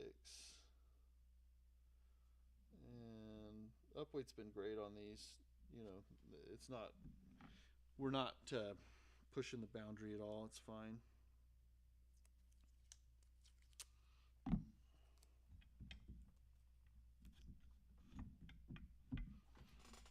Okay. Oh, someone got the numbers in. 12.5 or 11 on the Vergeman 3. Yeah, 11 on the friction, which is a great number for friction.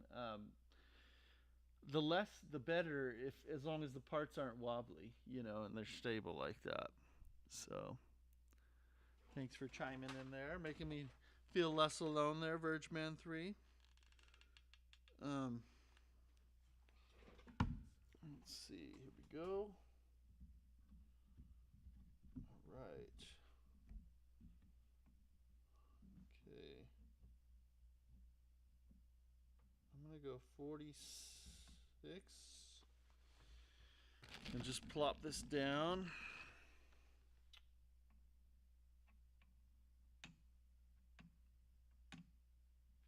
So that's not, this one's interesting. This one's having issues.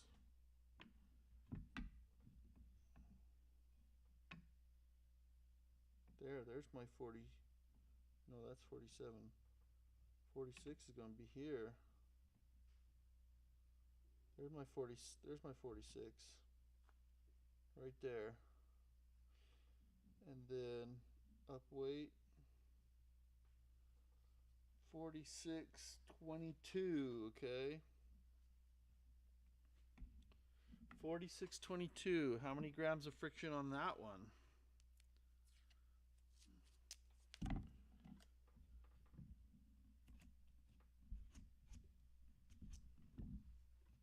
I'll kind of do it in my head while I'm working too.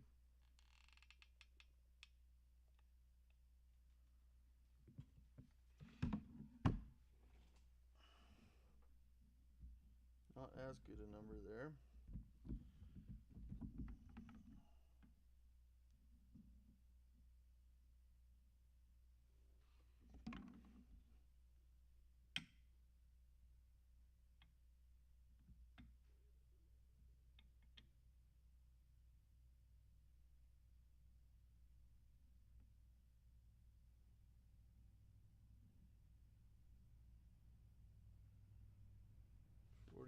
$46.21.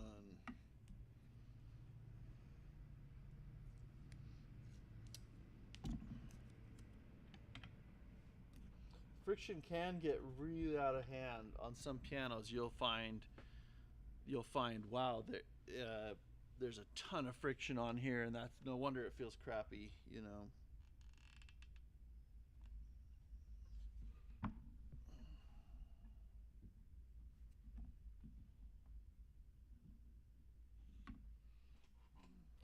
just gonna go.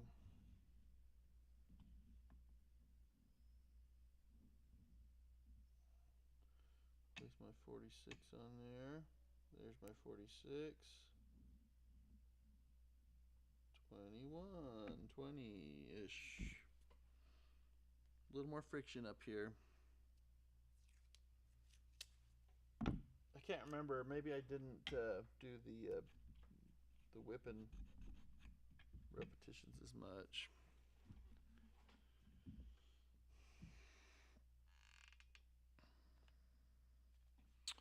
A word of caution.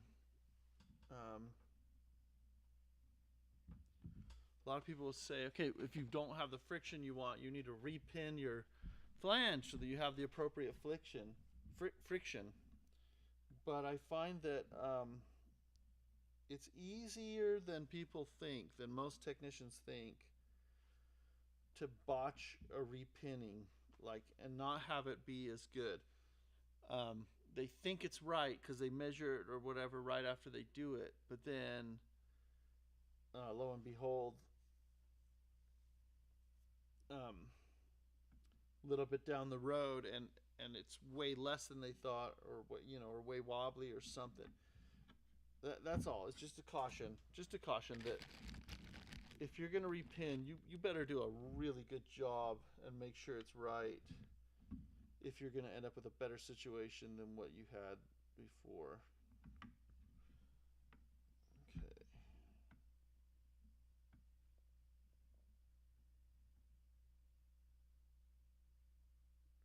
Okay, we'll go with that. That one's great.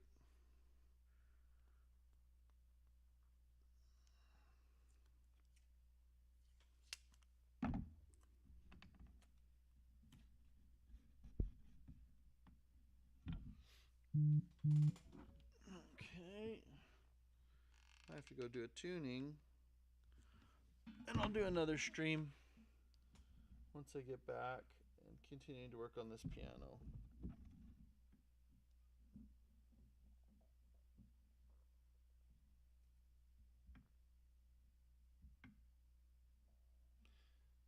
If I don't, then I decided to just call it a day and go, go for the holiday weekend and just hit it again next week, but we'll see. Okay. Okay, we want a little bit of something there.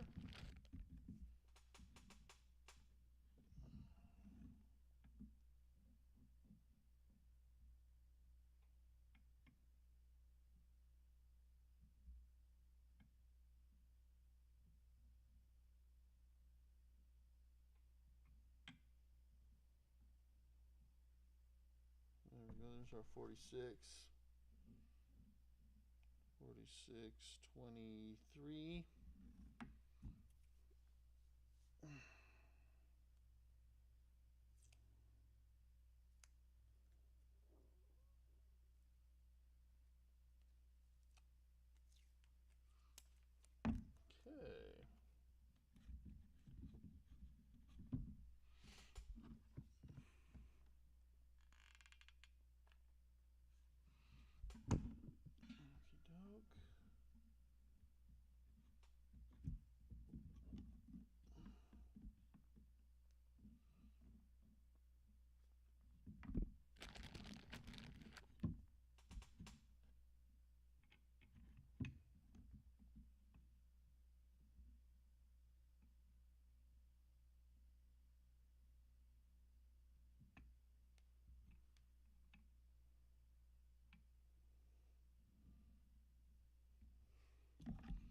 Okey-doke. Okay.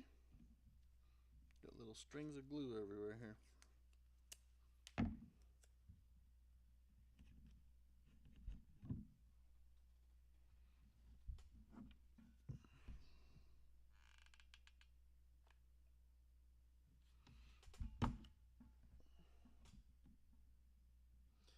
If you didn't see my post, I'm going to do on June, mark your calendars if you're interested, June 5th and 6th. We're going to be working over a console upright that we have in the shop here to teach anything you might have to do to an upright to make it good, including regulation, voicing, you know, everything, pre-regulation, all that, just to make it the best piano it could be. So that's going to be June 5th and 6th. We're going to do it about, between 8 and 4 each day, Mountain Time. So, I'd love to have you join and participate as if you were here. And that would be good. I put a community post on that you could refer to. Okay.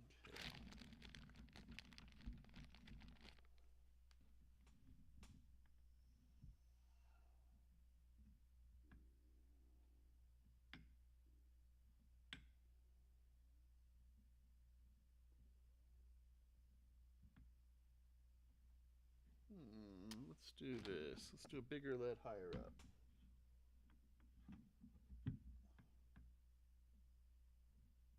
Or further down then. Okay then. We might have some serious friction, something going on here. This key, let's find out. Something's weird with it.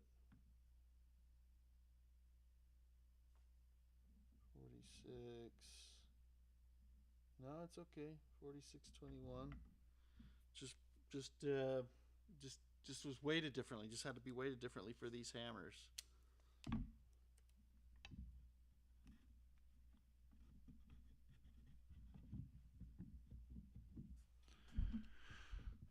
Okay.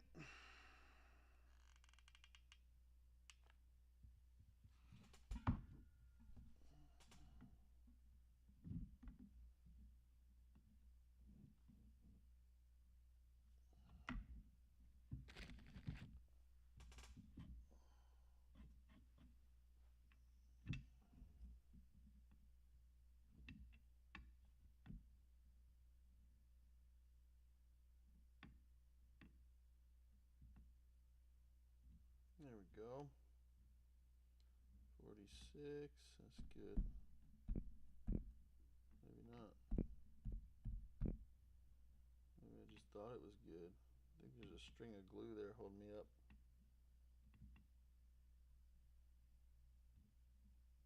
There we go. My weight was moving around. There we go. 46, 25. 46, 25.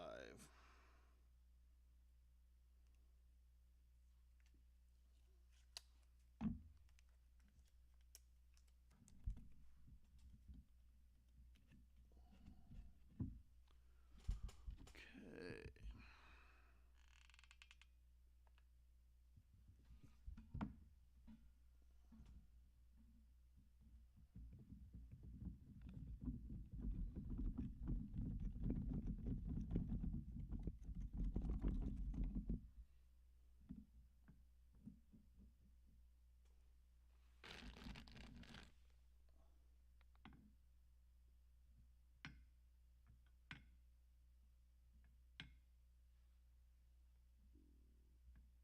There we go. 46, 26. That's more what I like for friction. 10 grams. 46, 26.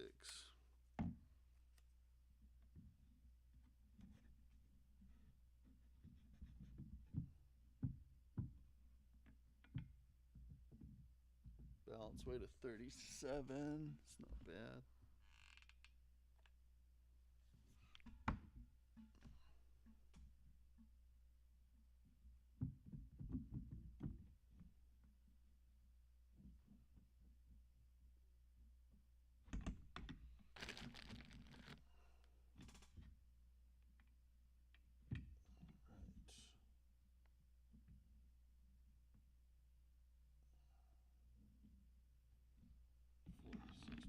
Right. 46.25.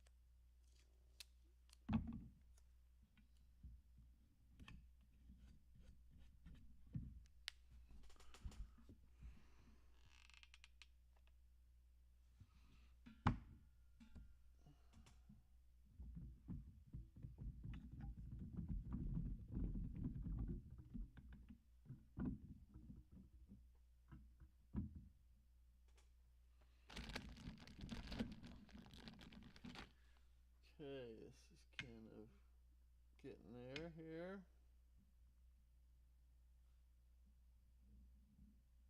46.25.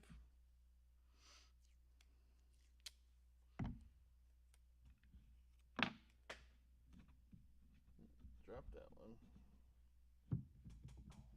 Get another one here.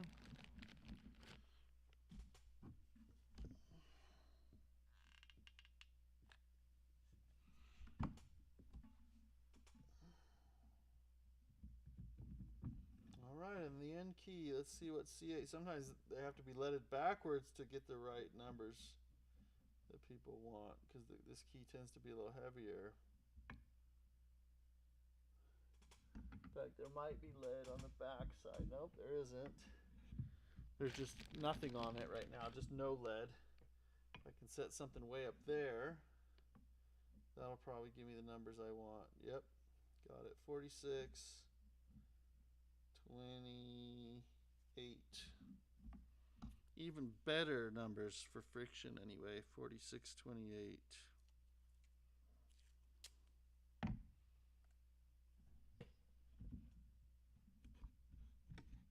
Stick a little guy right there. Okay, let's see what time it is here. I might have to skedaddle off and just restart the stream to kind of then start. I'm going to stick this in the piano for fun to play it, then I'll put these weights. I'll drill and put these weights in the keys. But I might need to head out here depending on what time it is. Let me check. Yeah, I got a jet, but I will be back. I'll open it up again. I'll be back after my tuning and for the exciting results and conclusion on this piano. This is a lot of weight if you put that, if you put that on the keys, but anyway. So, thank you so much for participating, watching, being part of things here. I will sign off for now, and then we will get back to it later. Thanks again.